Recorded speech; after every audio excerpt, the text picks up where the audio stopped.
अस्सलामु अलैकुम।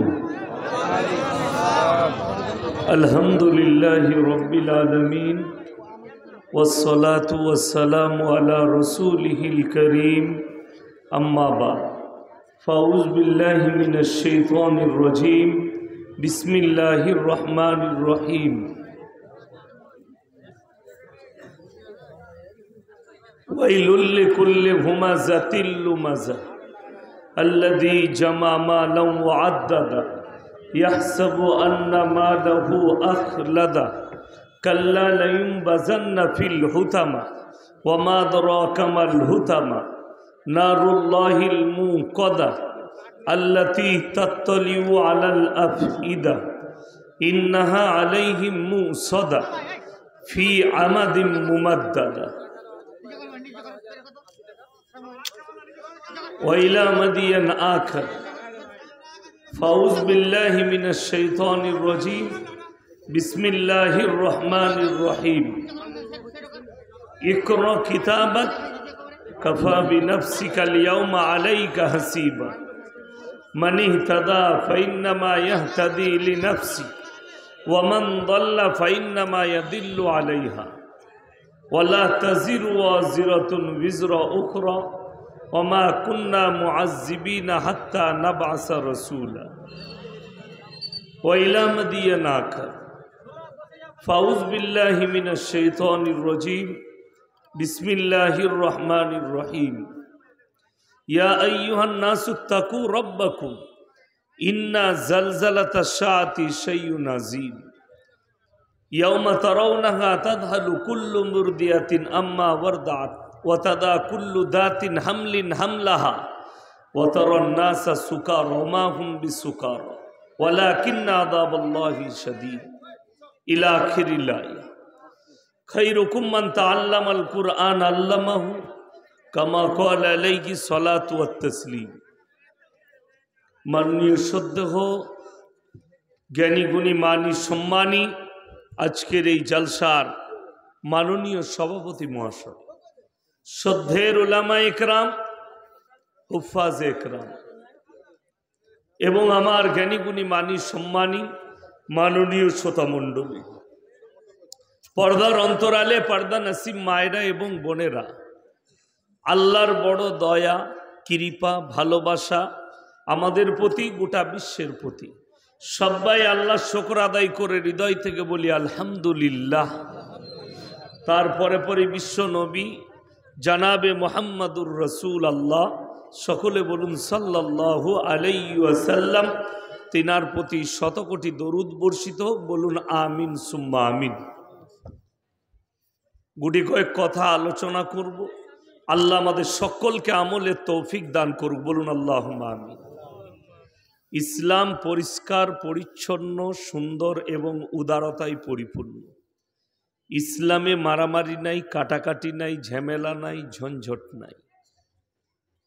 पृथिवीर যতগুলো धर्म आछे उदारता एकमात्र इस्लामे आछे। आपनि ख्रिस्टान धर्म अवलम्बी हबेन, आपनाके बाड़ी देवा हबे, टाका देवा हबे। भारते ख्रिस्टानदेर कोपे कारा बेशी पड़ेছে জানেন? सब থেকে বেশি আমাদের দেশের आदिवासी, যারা ঝাড়খণ্ডে পাবেন, বিহারে পাবেন, বাংলার মধ্যে বাঁকুড়া পুরুলিয়া ডিস্ট্রিক্টে বেশি আদিবাসী আছে। সব থেকে বেশি ঘাঁটি গেড়েছে আদিবাসীদের কাছে।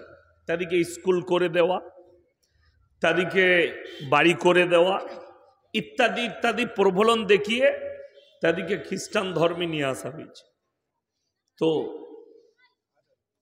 যদি বলেন আদিবাসীরা ওদিকে কি করে মাথা ঘামালো বেশি, এর পেছনে একটা বড় যুক্তি আছে। এই যুক্তিতে আপনার শিক্ষা আছে। যে জাতির কাছে শিক্ষা নেই, এডুকেশন নাই, সেই জাতিকে কিন্তু সবাই খপ্পরে ফেলাতে পারবে। সবাই সে জাতির দিক দিশারি নাই যার কাছে শিক্ষা দীক্ষা নাই, যার কাছে এডুকেশন নাই। এখন মুসলমান পৃথিবীর বুকে পেঁচিয়ে দুটো কারণে। এক হচ্ছে দুনিয়াবি এডুকেশন নাই, দিনী এডুকেশন নাই, দুটোই মুসলমানরা পিছিয়ে। এতগুলো মানুষ বসেছে, যদি সমীক্ষা করা যায় 100 জনের মধ্যে 80 জন কিন্তু বেনামাজি এবং কোরআন জানে না, এরকম লোক পাওয়া যাবে। ঠিক বললাম না ভুল বললাম? হ্যাঁ, রাগ করেন না। যদি বলেন রাগ হচ্ছে, আরো বেশি নামাজি আমাদের দেশে কোরআন পড়নেওয়ালা আছে, এক্ষুনি যাকে ইচ্ছা আমি তাকে দাঁড় করিয়ে দেবো, যে শুধুমাত্র সূরা ফাতিহা শুনবো আর আমি কিরাত পড়েছি, সূরা ফাতিহায় 130টা ভুলবার করে দেবো, এক আয়াত পড়তে দেবো না। তো শুদ্ধ করে কোরআন 1 নম্বর জানে না, দ্বিতীয় নম্বর হারাম হালালের বিচার করার ক্ষমতা নাই। যদি বলেন এত বড় কথা বলছেন, দামি কথা বলছি, দেখুন শয়তানের মেজরিটি কম কিন্তু বার অনেক বেশি। ঠিক বললাম না ভুল বললাম? শয়তানের মেজরিটি কম, বার অনেক বেশি। ইহুদি পৃথিবীর বুকে বর্তমানে বেঁচে আছে 1,40,00,000,000, আর মুসলমান ক কোটি আছে? কথা বলেন না, কে বললে 190 কোটি? তোমার জানা নাই। 240 কোটি মুসলমান আছে পৃথিবী জুড়ে, 240 কোটি। আমাদের কিছু শিক্ষিত ছিল, এরা জানে ভারতে কত পার্সেন্ট মুসলিম আছে বাবু? কত পার্সেন্ট? 7, একজন 14 বললো, একজন 23। আমি যখন স্কুলে যাই তখন আমি ছোটবেলায় শুনেছি যে ভারতে এই 23%, তখনকার সাঁচার রিপোর্ট বলছে 23%। আমার বিটি এখন স্কুলে যাচ্ছে, সেও শুনছে এখনো 23%। তার বিটিরা যাবে, সেও শুনবে 23%। মানে আমরা হিজড়ে আমাদের ছেলে পিলে হয়নি, মালগুলো গেল কোথায়? কথাটা বুঝতে পারেননি? এটা বলার পেছনে আরএসএস এর একটা বড় ষড়যন্ত্র আছে, ভারত সরকারের বড় ষড়যন্ত্র। তাইলে আমাদের যদি 23 থেকে না বাড়ে এই 40 বৎসরে, তাহলে দিল্লির বুকে দাঁড়িয়ে এরা চিল্লাচ্ছে কেন? মুসলমান 10-10 बच्चे लेते हैं, मुसलमान 8-8 बच्चे लेते हैं। अबे इतना बच्चा गया कहाँ? গেল কোথায়? এটাই তো বুঝে আসে না। তার পেছনে ষড়যন্ত্রটা কি? মুসলমান শিক্ষিত দিকে জানিয়ে রাখো, এদের কমকে তোরা 23-এর বেশি লয়। আর আমি মৌলবি শওকতের বেটা মৌলবি ইয়াসিন বর্ধমান থেকে এসে বলে যাচ্ছি, আমরা আল্লাহর কৃপায় 40-এর ওপরে ভারতবর্ষে। জোরে একবার বলুন সুবহানাল্লাহ। ওই জন্যে যত তোমরা গুনবে গুনো, আমাদিকে গুনতে দাও, আমাকে একবার রিপোর্ট করতে দাও, আমি গুনে বলবো। হরিশ্চন্দ্রপুরে কত পার্সেন্ট মুসলিম আছে? তাড়াতাড়ি বলুন। এমনি বসবাস করছো এখানে, চলে যাও সাঁওতালদের দেশে বাস করো গা। 65 থেকে 70%। মালদা ডিস্ট্রিক্টে 51%, মুর্শিদাবাদে 75%। আমার বর্ধমানে 60-40 বলে রেখেছে, আমি বলছি 50-50। যেখানে এইখানে বলা হচ্ছে মালদাতে 51 বলেছে, মালদাতে 70% মুসলিম। আমার সমীক্ষা শুনেলেন। এরা কালকে যখন শুনবে না, কিছু অন্ধভক্ত আছে, তারা বলবে সালাম মৌলবি ভড়কাও ভাষণ দে রাহা। ভড়কাও বায়ানটা শুনেলেন? আপনারা মুসলমান তো এখনো পর্যন্ত খবর পেলেন না। কে কে খবর পেয়েছেন?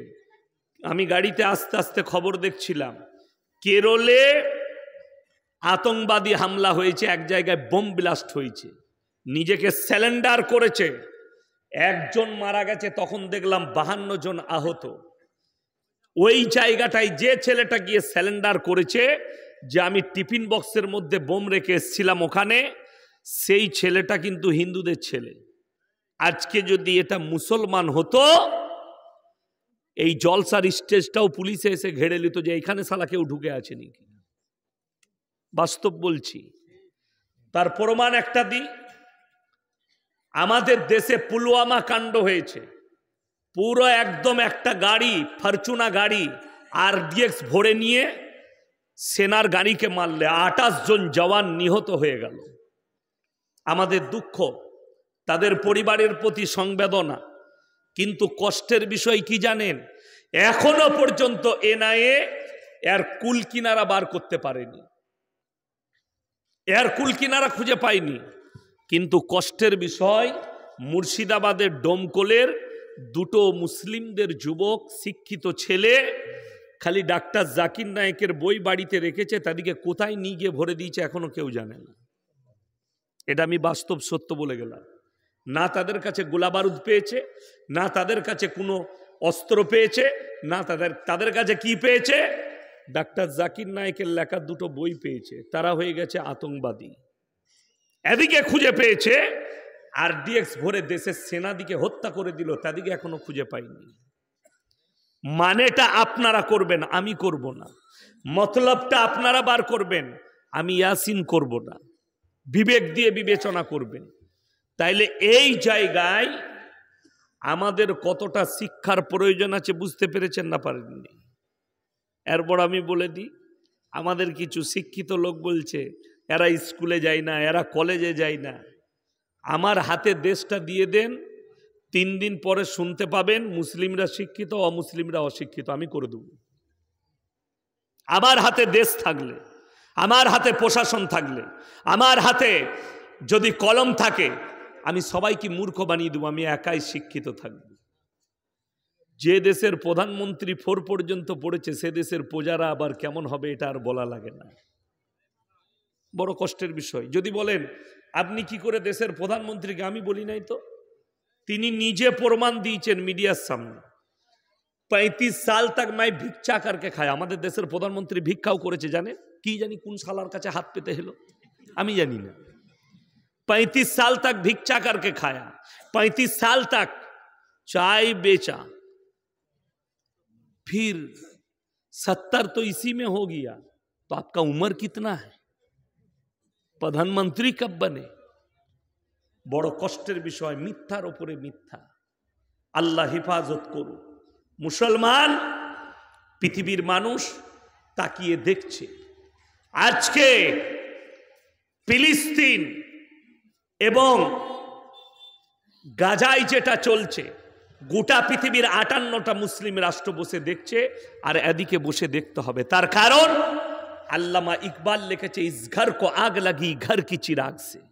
মুসলমান তোমরা নিজেদের ঘরে নিজের আগুন ধরিয়েছো। আগুনটা একটা একটা করে এখান থেকে প্রমাণ দেবে, এই জলসা থেকে। আমি যখন ঢুকেছি মেলায় কি চলছে? ছেলে মেয়েদের অবাধে মিলামিশা। আজকে যদি আমি পর্দা নিয়ে বায়ান করি, কাল মৃত্যু হয়ে গেলে কবরে আল্লাহর কাছে আমি হিসেব দিতে পারবো না। ওই জন্য পর্দা নিয়ে বলবো না। বেপর্দার জন্য আবার পর্দা কিসের পর্দার কথা বলেন? এই স্টেজে যে বক্তা পর্দার কথা বলবে, যে পর্দা করো, সে বক্তা কবরে মার খাবে, বলা যাবে না। যেহেতু সবই তো বেপর্দা, পর্দা নিয়ে বলবেন কোথায়? কষ্টের বিষয়। ওই জন্য আমি বললাম 70% যদি আপনার ইমানদার হয়, 30% যদি শয়তান থাকে, তাদেরটাই মেজরিটি পাবে, তাদেরটাই। তা না হলে 1,40,00,000 ইহুদি, একটা করে মুসলিমরা 250 কোটি মুসলমান ঢেলা মারলে মাল কটা শেষ হয়ে যাবে। কিন্তু তাদের জোর কি করে হলো? যে শিক্ষিতরা বলছে, যে বাংলাদেশের গুটকা হুজুরগুলো বয়ান করছে যে এদের পণ্য বয়কট করো, এদের জিনিস বয়কট করো, এই বয়ানটা আরবে দিবি যা আগে, মক্কায় দিবি যা আগে, মদিনায় দিবি যা আগে। কেএফসির মালটা, ওটা ইসরায়েলের কেএফসির কোম্পানিটা। কেএফসির মক্কায়, খুদ মক্কার ভেতরে, মক্কা টাউনে কয়েকটা স্টল খোলা আছে কেএফসির। ওইগুলোকে সেই দিনই নিষিদ্ধ করুক। Thums Up, Coca Cola, Pepsi, Mirinda, Fanta, এগুলোকে আরব নিষিদ্ধ করুক, তবে তো হবে। বড় কষ্ট লাগে, আমরা বললে খারাপ মৌলবি হয়ে যাব, কিন্তু বাস্তব কথা বলে দিই, আপনি ব্যর্থ ওই জায়গাতে ব্যর্থ। আমরা হারাম হালালের কথা বলি, বিচার করতে পারি না, নিজে মানতে পারি না। আমি যদি আজকে পর্দার কথা বলি আর আমার বউ যদি বাজারে বেপর্দাভাবে ঘুরে বেড়ায়, আমাকে লোকে মানবে না জুতো মারবে? কথা বলে না, জুতো মারবে যে তুমি কোন ভাষায় বলো। আমি কেন বলি বলুন তো? আমার মুখে পর্দা তখন সাজবে আমার বিবি যখন পর্দা নসিবা হবে, আমার বিবি যখন বাড়ির বাইরে যাবে না। খোঁজলেন, আমার থানার নাম গলসি, বাজারের নাম গলসি, পানাগড়টাও আমার বাজার যেখানে মিলিটারি বেস আছে, বুদবুদটাও আমার বাজার। কেউ যদি প্রমাণ দেয় ইয়াসিন সাহেবের স্ত্রী একটা রুমাল কিনেছে, তার জুতোর মালাটা আমি ওখান থেকে পরে বাড়ি যাব, এই হরিশ্চন্দ্রপুরে এসে পড়বো, বাই স্টেজ পড়বো, চ্যালেঞ্জ দিলাম। কতগুলো লোক বসে আছে আর কত লোক খাইয়েছেন জলসাই জানি না। আমি শুনেলেন আমার মাদ্রাসায় 30,000 শ্রোতা খানা খায় ফ্রি। ওই বিরিয়ানি মালদা ডিস্ট্রিক্টের কোনো জলসাই হয় না, আমি গর্ব করে বলছি। 110 টাকা কিলো ওয়াগা চালের বিরিয়ানি, ওয়াগা চালের দামটা জিজ্ঞেস করবেন বিরিয়ানির চালের। 70,000 টাকা খালি বাবুর চিলায়, 200 ডেক বিরিয়ানি করি, 8টা থেকে ফ্রি খাওয়া, ফ্রি। রাত 8টায় জলসা স্টার্ট, খাওয়া স্টার্ট, জলসার বিরিয়ানির হাঁড়ি শেষ, জলসাও শেষ, স্টেজে আদায় হয় না। একটা মেয়ে যদি রাস্তায় দেখান, আমাদের বাপ বেটাকে আমাদের মাদ্রাসার ওই গেটেতেই, যেখানে অফিসে বসে থাকি, আমাকে জুতোর মালা পরিয়ে আসবে। আমি ওখান থেকে লড়ি না, আমার কাজ গেটে বসে থাকা। লোকরা পয়সা দিচ্ছে, যার ইচ্ছা যাচ্ছে। আমার মাস্টার থাকে, আমার ম্যানেজার থাকে, মাদ্রাসার খাজাঞ্চিরা থাকে, বিল কাটে, আমি বসে থাকি গদি লাগিয়ে, বালিশ দিয়ে আমি রেস্ট নিই। খাওয়াতেও হয় না আমার মাদ্রাসার তালবিলিম দিকে, গ্রামের লোকরাই খাওয়ায়, তারাই দেয়, তারাই খাওয়ায়, সব এলাকার লোকের। একটা মেয়ে রাস্তায় দেখাতে পারবে না। যদি বলেন তাহলে জলসাই তো মন না, আপনার মাদ্রাসায় মেয়েরা আসে না? কটা মেয়ে বসেছে আপনার এখানে? 400-500? 5,000 মেয়েকে 5,000 1 কিলো করে বিরিয়ানির প্যাকেট দেওয়া হয়, 5,000 মেয়েকে। কিন্তু কোন দিকে এলো, কোথায় বসলো, কোন দিকে চলে গেল, কেউ বুঝতে পারবে না। শুধুমাত্র আমার মাদ্রাসার কমিটি জানে, আমরা জানি, গ্রামের মানুষ জানে, এবং যে পুলিশ বাবুদিকে রাখা হয় গার্ডেতে তারা জানে। 40 থেকে 45টা পুলিশ থাকে গার্ডে। কিসের জন্যে? তার মধ্যে 20টা খালি ওই দিকে রাখি যে নারীদের পর্দার হানি যেন না হয়। আপনারা যারা বাবা আছেন, কমিটিকে শুধু দায়ী করবেন না।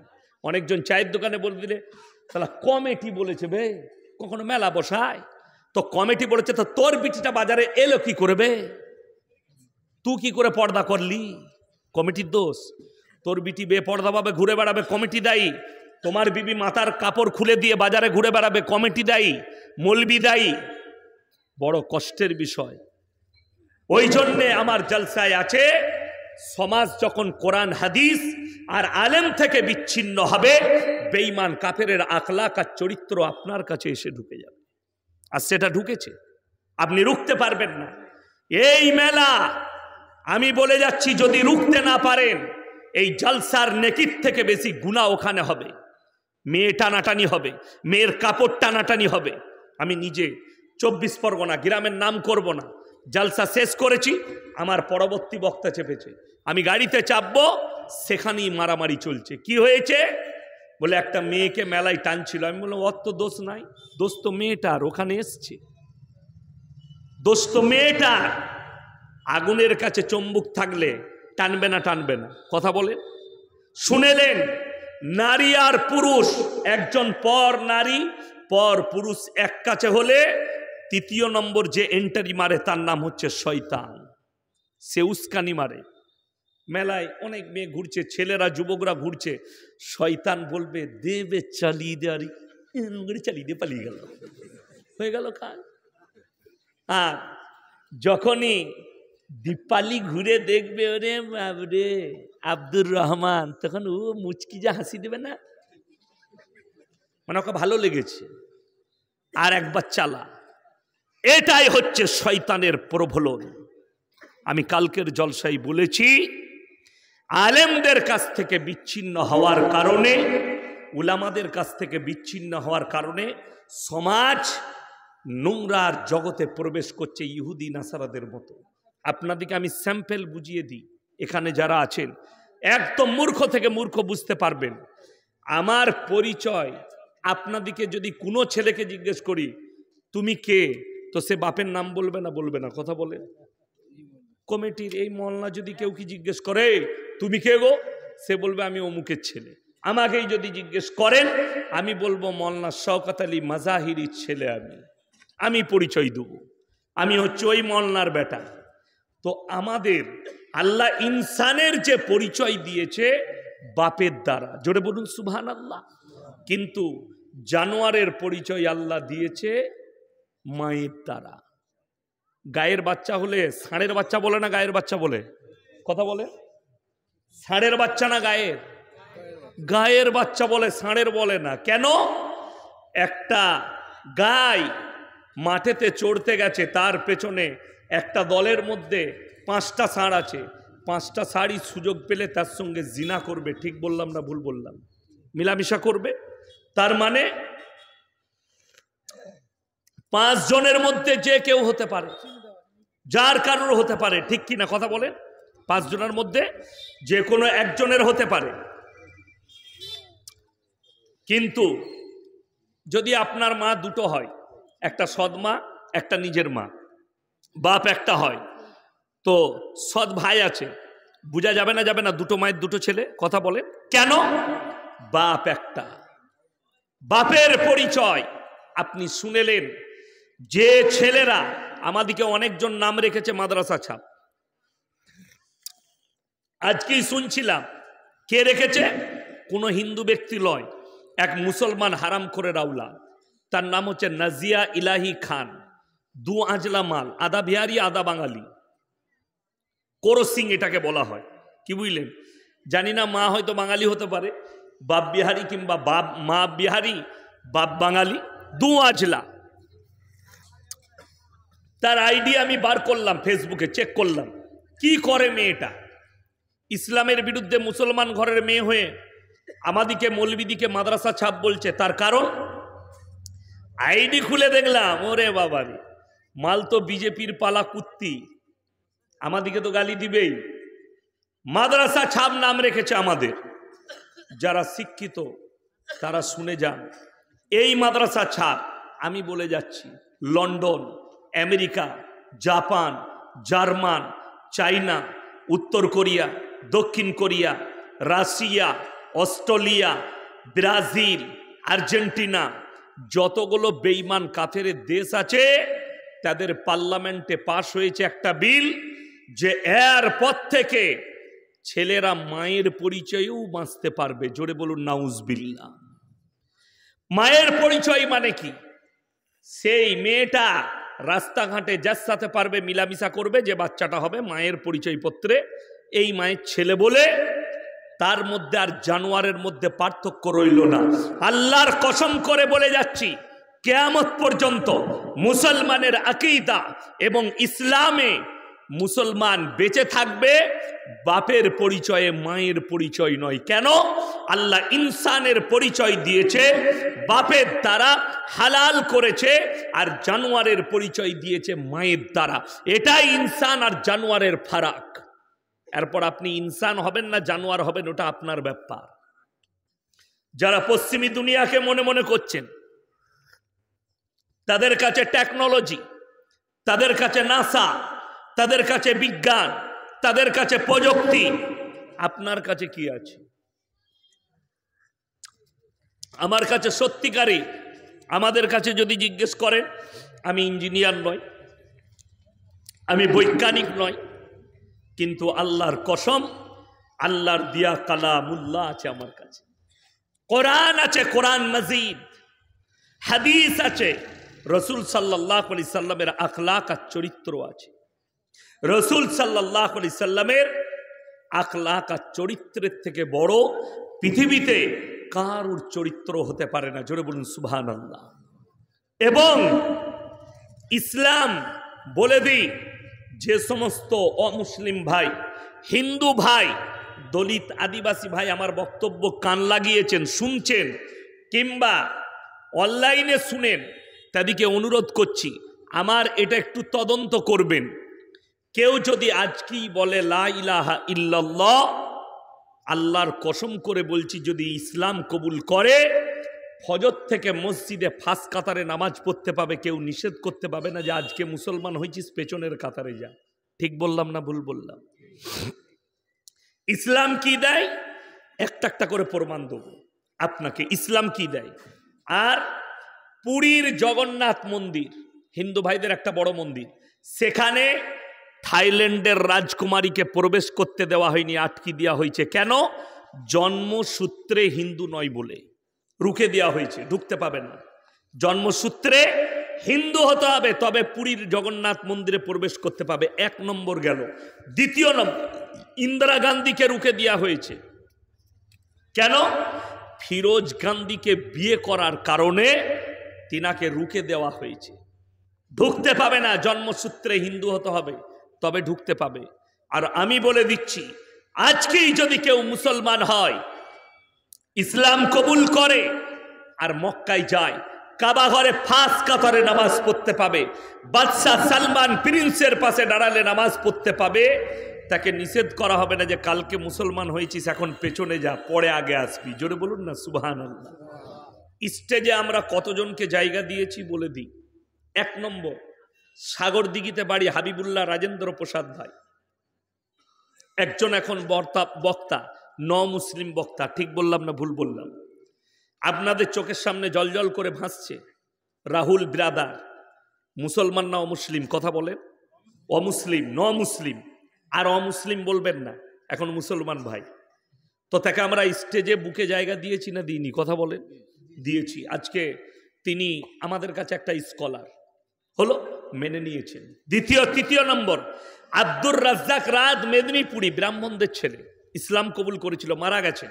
আমি তখন তালবিলিম, আব্বাজি মাদ্রাসায় এনেছিলেন জলসাই, আমার মনে পড়ে। খুব সুন্দর দেখতে ছিলেন, ব্রাহ্মণদের ছেলে, অপূর্ব সুন্দর। তিনি মারা গেছেন, বয়স হয়েছিল। মুসলিম বক্তা পাপ্পু যাদব বলে 24 পরগনায় একটা মুসলিম বক্তা আছে, আমি যার বাড়িতে খেয়েছি। তো আমরা স্থান দিয়েছি স্টেজে। কেউ যদি আজকে কালমা পড়ে নেয় আর আমার যদি পছন্দ হয়, তাকে আমার বোনের সাথে বিয়ে দিতেও দ্বিধাবোধ নেই। জোরে বলুন না সুবহানাল্লাহ। ইসলাম এত সুন্দর জায়গা, টাকা দিতে পারবো না, পয়সা দিতে পারবো না, সম্পদ দিতে পারবো না।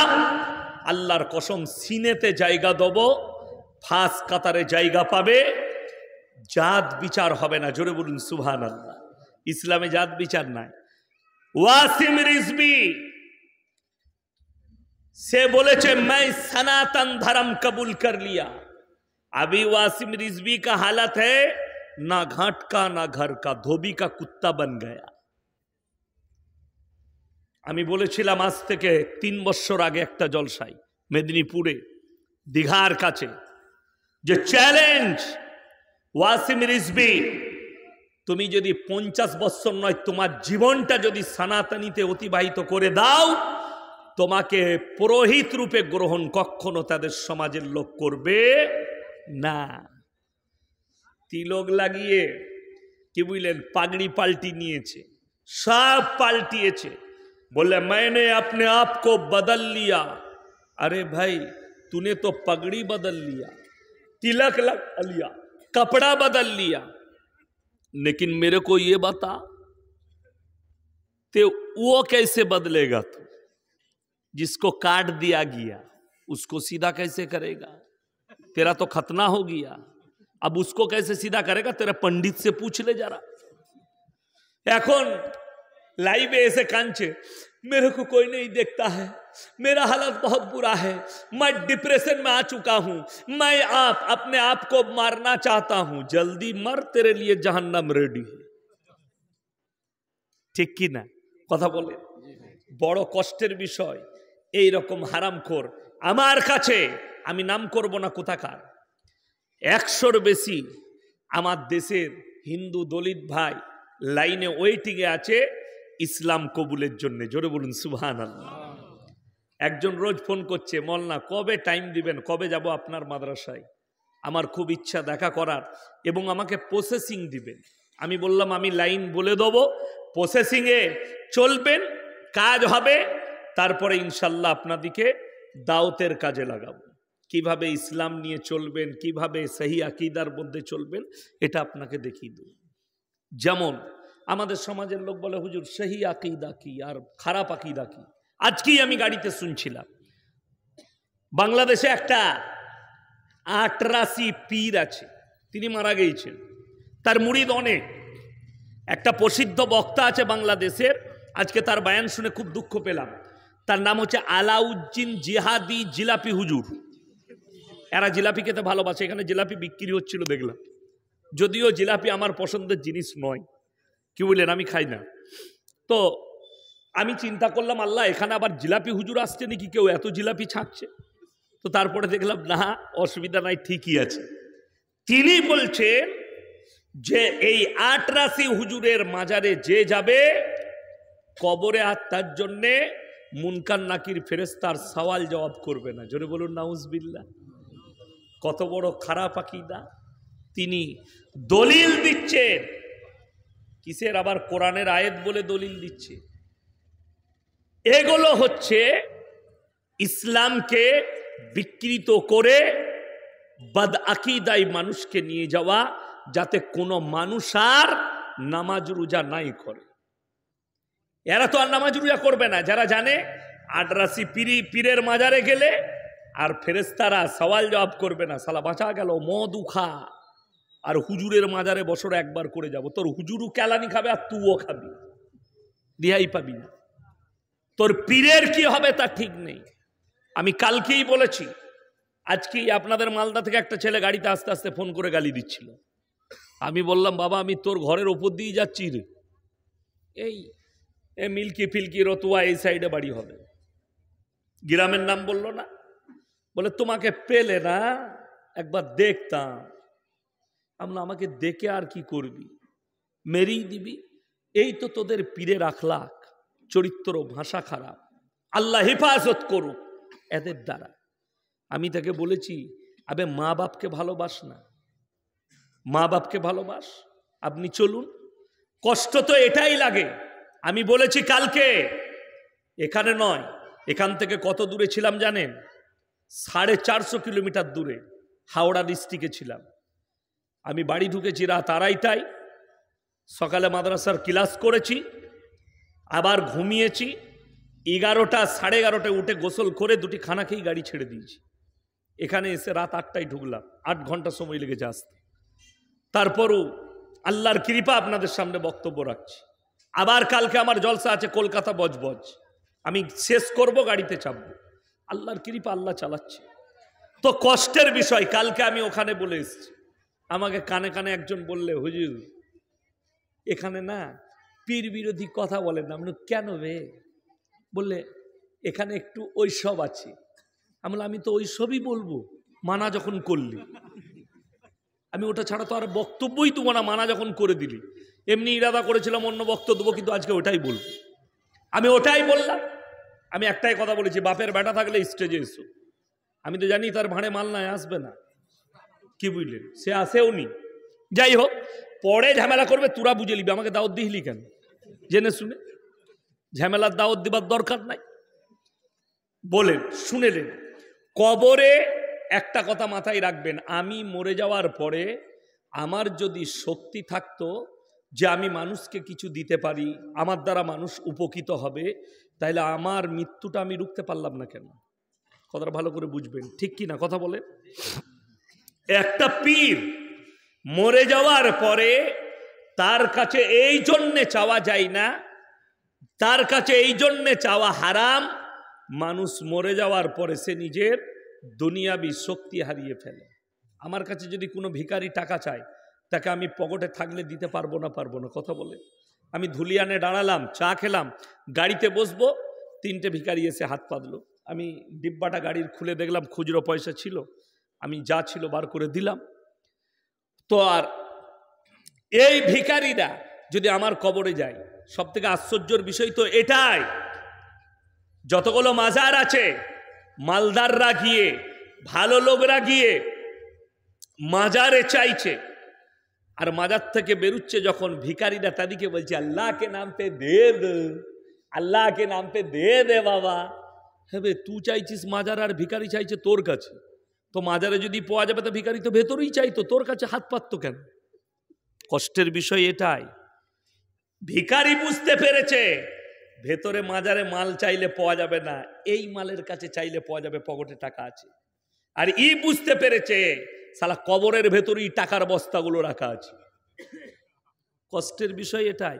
আমার বর্ধমানের কথা বলছি, আমি নাম লুব না, নাহলে কাল থেকে গালি স্টার্ট হবে। বর্ধমান জেলায়, কোথায় বলবো না, আমাকে ইনি বললেন যে আমার এক বন্ধু, একসাথে চাকরি করেছি, কি বুঝলেন, বাবু বললেন আমাকে মেমারিতে বাড়ি, ওই এলাকাতেই হতে পারে, হতে পারে বললাম, মানে মাল ওখানেই আছে, নেভি পান্ডুয়া। হ্যাঁ, যাই হোক, একটা মাজার পীর সাহেব মারা গেছে, তার কবর দিয়েছে ছেলেরা, ভেতরে একটা ডুম ফিট করেছে, মিস্ত্রি ডেকে নিয়েছে, মাজারটা বাঁধানো, তার ভেতরে এরকম একটা লাইট দিয়েছে, বাল্ব, কারেন্টের তার দিয়ে। আমি মনে মনে করলাম যে ভাই রাস্তায় রাখতে পাতিস, পীর সাহেব তো গাঁজা ফাঁজা খেত, মাঝে মাঝে দু পুড়িয়া ভরে দিতিস। হ্যাঁ, যদি বলেন পীর গাঁজা খায়, অবশ্যই গাঁজা খায়। কত লিবেন? কাদের লেগে বলছি? ভণ্ড পীরগুলো, কি বুঝলেন? আচ্ছা আপনি বলুন, আমি একবারও বললাম খাজা মঈনুদ্দিন চিশতি রহমতুল্লাহ আলাইহির জন্য? বললাম? বলি নাই। কেন? আমার তাহকিকাত নাই। তিনি বারহাক একজন বড় আলেম ছিলেন, বড় স্কলার ছিলেন, তেনার সম্পর্কে আমি আমার জানাগুলো বলছি। বর্তমানে বীরভূমের পাথরচাবড়িতে যে মালকটা আছে সব মাতাল আর গাঁজাখোর মাজারে। আপনার খাজা মঈনুদ্দিন চিশতি রহমতুল্লাহ আলাইহির কবরে যতগুলো আছে, এই দেখলাম আপনাদের ঝাড়খণ্ডে ঘর, একটা গুটকাখোর আছে জাহাঙ্গীর, জানি না, এমন এমন পাগড়ি পরে মনে হয় যোগীর ভাই, লাল হলুদ। আর একটা পাগড়ি পরছে আমাদের দেশে, তারা নিজেদিকে বলছে হাম আহলে সুন্নাতুল জামাতকে মাননে ওয়ালে হ্যাঁ। পাগড়িটা কার? আহমদ রাজা খান বেরেলির মাজারের মিনারের যে কালার, সেই কালারের ডিজাইন করা, কালো আর সাদা। আমি ইয়াসিন বলে যাচ্ছি, ওই মিনারের কালারের পাগড়ি পরা শরীয়ত সম্মত শিরক এবং হারাম। ফতোয়া দিয়ে গেলাম, বাপের বেটা থাকলে কেটে দাও, চ্যালেঞ্জ দিলাম, বাপের বেটা থাকলে কেটে দাও। হলুদ পাগড়ি, লাল পাগড়ি, সে কি বলেছে জানেন আমার বিরুদ্ধে? আরে নবীজিও পীরপন্থী ছিলেন, জোরে বলুন নাউজবিল্লাহ। বলছে নবীরও পীর ছিল, নাউজবিল্লাহ বলেন না। কত বড় নোংরা ভাষা! অশিক্ষিত না হলে, ভণ্ড না হলে এই ভাষা কখনো বলতে পারে না। আর তোমাকে কে বলল? খাজা বাবার একটা লেখা বার করে নিয়ে এসো ভণ্ডরা। তিনি বলে গেছেন আমি মরে যাওয়ার পরে আমার কবর বাঁধাবি, আমার কবরের ওপরে ফুল চাপাবি, আমার কবরের ওপরে চাদর দিবি, আমার কবরে আগরবাতি দিবি। আরে আমি, আমাদের দেশে দেখবেন হিন্দু ভাইদের পুজো শুরু হয়েছে, 12 মাসে কটা পুজো হয়? অনেক অনেক অনেক পুজো হয়, হয় না? হয় না? প্রায় পুজো লেগে থাকে। তো তাদের ধর্ম তারা পালন করছে, গালি দিবেন না কেউ। আলহামদুলিল্লাহ, তিনাদের ধর্ম, আমরা ভারতের সংস্কৃতি, সবাই নিজের নিজের ধর্ম পালন করবে। আর আমাদের দেশের যারা সুন্নি বলছে, পুরো বৎসর এদের লেগে আছে কি বলুন তো? চাদর, চাদর, রাজ্জাব, গজ্জাব, আপনার সিন্নি, কবর পুজো, এই পুজো, এই ওরস, ওই ওরস, 12 মাসে চাদর, গজ্জাব, শবে বরাত, অমুক বরাত লেগেই আছে পুরো বৎসর। এদিকে বললে এরা বলে হাদিস কোরআনের দলিল দেন। আমি কালকে হাওড়ায় ছিলাম, আপনাদেরকে বললাম আমাদের সমাজে আপনারা কালিয়াচকে দেখেছেন মুসলমান ছেলেরা, আমি কেন বললাম যে ইসলাম खतरे में है? खतरा किससे है? कोई गैर मुसलमान से नहीं, मुसलमान से खतरा है। इसीलिए ईद मिलादुन नबी পালন করছে ঝান্ডা নিয়ে, ডিজে বাজিয়ে। কোথায়? মালদার প্রমাণ দিচ্ছি, কালিয়াচকে পালন হয়েছে। হয়েছে না হয়নি? সুজাপুরে পালন হয়েছে, অমুক জায়গায় পালন হয়েছে। কেন? তারা দলিল দিচ্ছে। আমাকে এক জায়গায় ফোন করে বলছে একজন গুটকাখোর হুজুর, যে আপনি বলেছেন যে ঈদে মিলাদুন নবী পালন করা যাবে না। আমি বললাম বলেছি 100%, হাদিসে কোরআনে কোথাও নেই। তো সে কি বলছে শুনেলেন, হাদিসে নিষেধ কোথায় আছে দেখা। আমি বললাম ভাই কোথাও নাই, আমি তো জানি না হাদিসে কোথায় নিষেধ আছে, হাদিসে তো নিষেধ নাই। তো সে দলিল দিচ্ছে, যখন হাদিসে নিষেধ নাই আপনি বললেন কি করে জুলুস বার করা হারাম। আমি বললাম হাদিস কোরআনে নাই বলেই বলে দিয়েছি হারাম। বললে আপনাকে দলিল দিতে হবে কোথায় নিষেধ আছে। আমি বললাম দাঁড়িয়ে যাও। বললাম এসার ফরজ নামাজ ক রাকাত, আপনারা বলুন ক রাকাত? 4 রাকাত। তো আমি যদি এখনই বলি কাল থেকে 6 রাকাত পড়বে, আমার কাছে কি চাইবেন আপনারা? কিসের? হাদিস কোরআনের দলিল দেন। আমি আপনাদিকে বললাম পড়তে পাবো না এরকম একটা হাদিস দেখাও, তো আমাকে পাগল বলবেন না? বলবেন না? আমি যদি বলি এই জায়গাটা আমার বাপের, আপনারা কি চাইবেন? দলিল। আমি বললাম যে আমার বাপের নয়, এই দলিলটা দে। তা আমাকে কোথায় ভরবেন? পাগলখানায় দিয়ে আসবেন না? দিয়ে আসবেন না? মালটাকে রাঁচি পাঠা, ব্রেনটা পুরো হ্যাং হয়ে গেছে। তো আপনি বলছেন নবীর মহাব্বতে জুলুস বার করব, একটা ধর্মসভা করব, তাইলে আপনি বলেন দলিলটা আপনি দিবেন না আমি না এর দলিলটা দেব? আগে তো তুই হ্যাঁ দলিলটা দিবি যে জিনিসটা কোরআন হাদিসে আছে। আমি আপনাদিকে বলে যাচ্ছি যেমন ভাবে আজকে জলসার নামে মানুষ মেলায় পরিণত করছে, মানুষ ইসলামকে বিকৃত করতে যাচ্ছে, ইসলামের ক্ষতি করতে যাচ্ছে, সেম টু সেম ওই রকম ভাবেই আপনার নবীর মহাব্বতের নাম করে ইসলামকে বিকৃত করা হচ্ছে।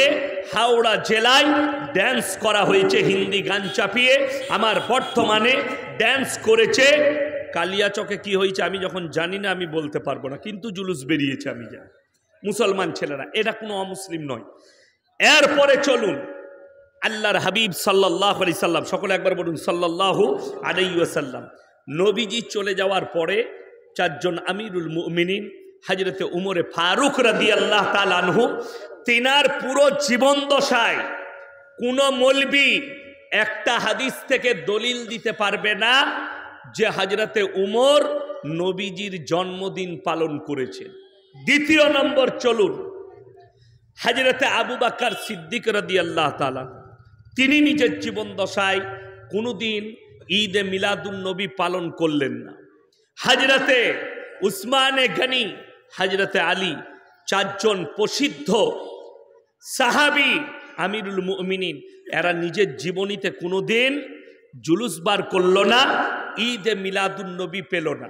দ্বিতীয় নম্বরে চলুন, এরপরে চলে যায় যে কুটকাখোররা ইমামের দলিল দেয়। 1 নম্বর ইমাম আবু হানিফা রাহিমাহুল্লাহ, ইমাম শাফি, ইমাম মালিক, ইমাম হাম্বল। এই 4টা ইমামের জীবন দশায় কোন হুজুর যদি একটা প্রমাণ দিতে পারে যে এরা নিজের জীবন দশায় কি করেছেন, ঈদে মিলাদুন নবী পালন করেছেন, বাই ক্যামেরা আপনার এই গ্রামে এসে আমি জুতোর মালা পরে যাব ইনশাআল্লাহ। এটা আমার চ্যালেঞ্জ, যদি দলিল দিতে পারে। আমাকে একজন জিজ্ঞেস করেছে কিয়াম করা, আমি বলেছি হারাম। আমার বিরুদ্ধে কতগুলো গালি চলছে দেখুন, কতগুলো বক্তা গালি দিচ্ছে, এতে আমার যায় আসে না। আমি তাদের লেগে দোয়া করি আল্লাহ তুমি এদিকে হিদায়েত দাও। যদি বলেন কেন, কিয়ামের বয়স 150 বছর, নবীজির বয়স কত? কথা বলে না? 1500 বছর আগে নবীজি এসছেন, কোরআন এসছেন না আসেনি? কোরআন এলো, হাদিস এলো, কোন সাহাবী এরকম ভাবে দাঁড়িয়ে সালাতুস সালাম পেশ করেনি। আমাকে বলেছে ব্যঙ্গ করেছে, আমি তো ব্যঙ্গ করিনি। সব থেকে বড় জিনিস দরুদ নবীজির ওপরে পাঠ করতে আছে না নাই? সব থেকে বড় যারা কৃপণ ছোট লোক পৃথিবীর, সে কে জানো? নবীজির নাম শুনে যে দরুদ পাঠ করলো না। সবাই একবার বলুন সাল্লাল্লাহু আলাইহি ওয়াসাল্লাম। এটা দরুদ না দরুদ নয়? কথা বলে দরুদ। হাওড়া জেলায় কালকে আমি ছিলাম, আমি বললাম সবাই দরুদ পাঠ করুন। আল্লাহুম্মা সাল্লি আলা মুহাম্মাদিন ওয়া আলা আলি মুহাম্মাদ কামা সাল্লাইতা আলা ইব্রাহিমা ওয়া আলা আলি ইব্রাহিম ইন্নাকা হামিদুম মাজিদ। আল্লাহুম্মা বারিক আলা মুহাম্মাদিন ওয়া আলা আলি মুহাম্মাদ কামা বারাকতা আলা ইব্রাহিমা ওয়া আলা আলি ইব্রাহিম ইন্নাকা হামিদুম মাজিদ। আমার সঙ্গে খালি ইমাম সাহেব পড়লো আর 2-4 জন মৌলবি পড়লো। বাকি একজনাও পড়েনি। আমি তো বহর মেপে নিলাম। কেন? জীবনে তো নামাজ পড়ে না, নামাজ পড়লে তো এই দরুদটা মুখস্থ থাকবে, ঠিক কি না কথা বলে? তারা কি মুখস্থ করেছে? হুজুর পড়ে আল্লাহুম্মা সাল্লি আলা সাইয়্যিদিনা। হুজুর চা খাচ্ছে, ওরা দরুদ পড়ছে। ও তো জলসার লেগে খালি বছরে একদিন ওই দরুদটা পাঠ করবে বলে খালি মুখস্থ করলিছে, বাকি নামাজের দরুদ মুখস্থ নাই। আমি বললাম, আমি গুনে নিলাম কতজন বেনামাজি আমার সামনে বসে আছে। আমি বহর মেপে নিলাম। তাদের রাগ হয়েছে। আমি বললাম, আমি যদি মিথ্যা বলে থাকি এরপর বলেন। আমি বললাম, যারা নবীর ওপরে দরুদ পাঠ করলো না তারা সব থেকে বড় ছোট লোক, অমানুষ। তো আমি যে দরুদটা পাঠ করলাম, তাদের ইমাম সাহেবকেও জিজ্ঞেস করলাম যে হুজুর আপনি বলুন এই দরুদটা পড়া চলবে না চলবে না? হুজুর তো ফেরে পড়ে আছে, না বললেই বিপদে পড়ে যাবে। কেন? যদি এই দরুদ জলসায় পড়া না যায় তাহলে নামাজে পড়া কি করে যাবে? নামাজে যখন এই দরুদ পাঠ করা যায়, জলসায় পড়লে অসুবিধা কোথায়? আসল কথা শুনেলেন, দিমাকের দোষ। নামাজ পড় বা না পড়, রোজা রাখ বা না রাখ, অবশ্যই আমরা তোদের জন্য জান্নাত রেডি করেছি। আমি 5টা দলিল দেবো, এরপর কোরআনে যাচ্ছি। কটা বললাম? 5টা দলিল আমার বাপের নয়, কোনো বড় মৌলবীর নয়, 5 জন পাইগাম্বারের দলিল দেবো আল্লাহর কৃপায় কোরআন থেকে, যে তারা ব্যর্থ হয়েছে। 1 নম্বরই আমার নবী, বিশ্বনবী জানাবে মুহাম্মাদুর রাসূলুল্লাহ, সকলে বলুন সাল্লাল্লাহু আলাইহি সাল্লাম। এই সাল্লাল্লাহু আলাইহি সাল্লাম এটা দরুদ না দরুদ নয়? দরুদ। এর মানে কি? আল্লাহ তুমি রসুলের ওপরে রহমত বর্ষিত করো। গুটকা খোরা জিলাপিকে জিজ্ঞেস করো, বলবে এরা নবীর ওপরে দরুদ পাঠ করে না। বলে না? বলে না? কথা বলে। আপনি খোঁজ নিবেন, বলছে জলসাই বলছে আমাদের বিরুদ্ধে এরা দরুদ পাঠ করে না রসুলের ওপরে। আমি বলে দিই, আমরা যখন হাদিস পড়াই, প্রত্যেক হাদিসের শেষে আমরা বলি সাল্লাল্লাহু আলাইহি ক্বালা রাসূলুল্লাহি সাল্লাল্লাহু আলাইহি সাল্লাম, ক্বালা রাসূলুল্লাহি সাল্লাল্লাহু আলাইহি সাল্লাম। জিজ্ঞেস করো যিনারা কিতাব পড়াই তাদেরকে, যারা হাদিস পড়াই তাদেরকে, মুহাদ্দিস থেকে জিজ্ঞেস করুন, আপনি বুঝতে পারবেন। চলুন, 1 নম্বরই রসুল সাল্লাল্লাহু আলাইহি সাল্লাম, তিনার কাছে খবর এলো, বুখারী শরীফের রিওয়ায়েতে আছে, আপনার চাচা যান মারা যাবে, অসুস্থ, তিনি মরণাপন্ন অবস্থায় আছেন। নবীজি গেলেন চাচার বাড়িতে, চাচা দুনিয়া থেকে বিদায় নেবেন, খুব অসুস্থ। এমন অবস্থায় চাচা যানকে বলছেন, চাচা একবার খালি কলমাটা পড়িলেন, আমি আল্লাহর কাছে আপনার জন্য কেঁদে কেঁদে ক্ষমা চাইব। নবীজি চাচা উত্তর দিলেন, কাকে? আল্লাহর হাবিবকে উত্তর করছেন, হে আমার ভাইপো, আমি যদি বার্ধক্যে কলমা পড়ি লোকে বলবে মৃত্যু ভয়ে কলমা পড়েছে, তাই আমি কলমা পড়তে পারবো না। নবীজি নিজের চাচাকে কলমা পড়াতে পারলেন না। এখানে খালি ডিফারেন্স করবেন, ডিবেটটা দেখলেন কোথায়? একজন খেজুরের হুজুর নয়, খেজুর গুটকাখোর জিলাপি হুজুর, আর ইয়াসিনের ডিবেটটা আপনারা করবেন আজকে। একটা হক্কানি আলেম আর একটা না হক, আপনারা আজকে পার্থক্য বুঝতে পারবেন। এ বলছে আটসারি পীরের মাজারে এলে তার আর সওয়াল জবাব হবে না, তার মানে সে মাল পেরিয়ে গেল, সে যতই পাপ করুক, সে যেরকম ভাবেই চলুক। আর আমি ইয়াসিন বলে যাচ্ছি, নবীজি নিজের চাচাকে বললেন, চাচা কলমা পড়তে অস্বীকার করে দিল। আমার আল্লাহ আয়াত পাঠালেন, ইন্নাকা লা তাহদি মান আহবাবতা ওয়ালাকিন্নাল্লাহা ইয়াহদি মান ইয়াশা। হে আমার বিশ্বনবী, পৃথিবীর মানুষকে বলো হিদায়াতের দপ্তরটাই আমার আল্লাহর হাতে। জোরে বলুন সুবহানাল্লাহ। হিদায়াতের দপ্তর আমার আল্লাহর হাতে। আমার ইচ্ছা নেই তাই তোমার চাচা কলমা পড়তে পারবে না। নবীজি চোখে পানি, নবীজি ব্যর্থ নিজের চাচাকে কলমা পড়াতে। আল্লাহ বললেন আমার ইচ্ছা নেই। নবীজি চাচা যান দুনিয়া থেকে বিদায় নিলেন, শুনেলেন। এরপরে নবীজি সাল্লাল্লাহু আলাইহি সাল্লাম আল্লাহর কাছে কাঁদতে লাগলেন, ওগো আল্লাহ, তুমি আমাকে যতদিন না নিষেধ করছো আমি আমার চাচার জন্য তোমার কাছে কেঁদে কেঁদে ক্ষমা চাইব। আমার আল্লাহ রাব্বুল আলামিন সঙ্গে সঙ্গে আয়াত পাঠালেন, মা কানা লিন-নাবিয়্যি ওয়াল্লাযীনা আমানু আইয়াস্তাগফিরু লিল মুশরিকিন ওয়ালাউ কানু উলি কুরবা। হে আমার নবী এবং মুমিনরা শোনো, যারা মুশরিক হয়ে বেঈমান কাফের হয়ে মারা গেছে তাদের জন্য তোমরা দোয়া করো না, যদিও তারা তোমাদের নিকটতম আত্মীয় হয়। জোরে বলুন না সুবহানাল্লাহ। আমার মতো মৌলবি তো দূরের কথা, আল্লাহ নবীকে নিষেধ করলেন। নবী এবং মুমিনদের জন্য উচিত হবে না, যারা মুশরিক হয়ে মারা গেছে, বেঈমান কুফরি করে মারা গেছে, আল্লাহ দুশ্মন হয়ে মারা গেছে, যদিও তারা তোমার আত্মীয় হয়, 1 মিনিটের লেগে আপনার মনে ব্যথা লাগবে। আমার বাপ শিরকের ওপরে জীবন কাটিয়ে মারা গেছে, আমার সন্তান মুশরিক হয়ে মারা গেছে। ওই জন্যে কালকের জলসাই বলেছি, এই পজিশন যে জায়গায় দাঁড়িয়ে আছে, তোমাদের সালমান খান, ইয়ং ছেলেরা শুনে লাও, যুবকরা যারা সালমানকে ভালোবাসো, সালমানের ফিল্ম দেখো, সে যদি এই বর্তমান যুগে মারা যায় তার লেগে আর দোয়া করা যাবে না। যদি বলেন কেন, বর্তমান সময়ে সালমান এবং সালমান খানের পরিবার হচ্ছে মুশরিক। যদি বলেন দলিল, ইউটিউব আর ফেসবুক এক্ষুনি খুলেন, তার বাড়িতে গণেশের পুজো হয়, সে গণেশের উপাসনা করে। আমার কাছে দলিল আছে, দলিল হচ্ছে মোবাইল আর ফেসবুক। সেই অনুষ্ঠানে যোগদান করেছে শাহরুখ খান, সেও মুশরিক। দোয়া তার লেগে করতে পাবেন। কি দোয়া করি? আমি দোয়া করি, আল্লাহ এদের তকদিরে হিদায়েত লেখা থাকলে তুমি হিদায়েত দান করো, এই দোয়া করবেন। কিন্তু কেউ যদি মুশরিক হয়ে মারা যায়, তার লেগে দোয়া করার রাস্তা বন্ধ, দোয়া করতে পাবেন না। যদিও সে সন্তান হয়, যদিও সে ভাই হয়, যদিও সে তোমার মা হয়, যদিও সে তোমার সন্তান হয়, দোয়া করতে পাবে না মুশরিক হয়ে মারা গেলে। আজকে মুসলমানরা আমাদের কাছে কি ফতোয়া চাই জানেন? হুজুর একটু ফতোয়া দেন না, কি পুজোর প্রসাদ খাওয়া যাবে কি না। মুসলমানরা জানতে চাইছে আমাদের কাছে।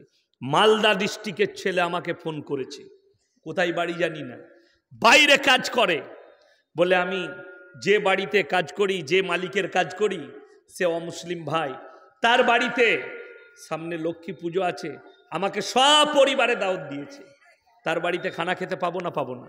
আমি বললাম হারাম। আমি কিন্তু এটা বলিনি লক্ষ্মীকে গালি দিলাম, একবারও বলে তাদের ধর্মকে গালি দিলাম দিন। আমি তোমাকে অ্যাভয়েড করতে বলেছি, তুমি অ্যাভয়েড করো। তার মানে কি অমুসলিম ভাইয়ের বাড়িতে খেতে পাবেন না? আপনার বন্ধু যদি হিন্দু হয়, সে যদি দাওয়াত দেয়, তার ব্যবসার উৎস যদি হালাল হয়, আপনি তার বাড়িতে খেতে পাবেন হালাল খাবারটা। ডাল সবজি খেলেন, যেটা খাওয়া চলবে সেটা খেলেন, আপনি অ্যাভয়েড করে খেতে পাবেন। কিন্তু উপলক্ষ যদি কোনো পুজো হয়, আল্লাহর কসম হারাম। যদি বলেন কেন, অনেক মুসলমান মনে মনে ভাবে, যাদের মধ্যে দ্বীনের জ্ঞান নাই, কোরআন হাদিসের জ্ঞান নেই, ইসলামের চর্চা নেই, তারা ভাবে গোবর আর মুতে ছিটে দেওয়ার কারণে খাওয়া যায় না। এটা কিন্তু শর্ত নয়, গোবর আর মুতটা ফ্যাক্ট নয়। যদি গোবর আর মুতটা ফ্যাক্ট হতো, ওপরের মালগুলোই লেগেছে সেগুলো ফেলে দিয়ে তলার মালটা তো চলতো, যেটাই লাগেনি। কিন্তু ওটা তো নয়। কোরআন বলছে ইন্নামা হাররামা আলাইকুমুল মাইতাতা ওয়াদ-দামা ওয়া লাহমাল খিনজির ওয়া মা উহিল্লা বিহি লিগাইরিল্লাহ। প্রবাহিত রক্ত, মরা জন্তুর মাংস, শুয়োরের মাংস এবং আল্লাহ ব্যতীত অপরের নামে উৎসর্গিত জিনিস তোমাদের জন্য হারাম করা হয়েছে।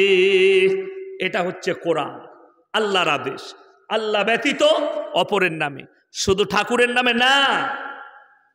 অমুসলিম ভাই শুনলে মনে করবে ইনি খালি ঠাকুরের নামে বলছেন। না, শুধু ঠাকুরের নামে উৎসর্গ নয়, পীরের নামে, গাছের নামে, পাথরের নামে, মাজারের নামে, রওজার নামে, থানের নামে, সমস্ত মালগুলো হারাম। আমি কালকে দলিল দিয়েছি, আজকে আবার শুনিয়ে দিয়ে যাচ্ছি।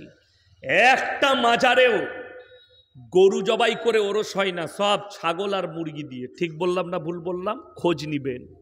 কেন? এর পেছনে রহস্য কি আছে?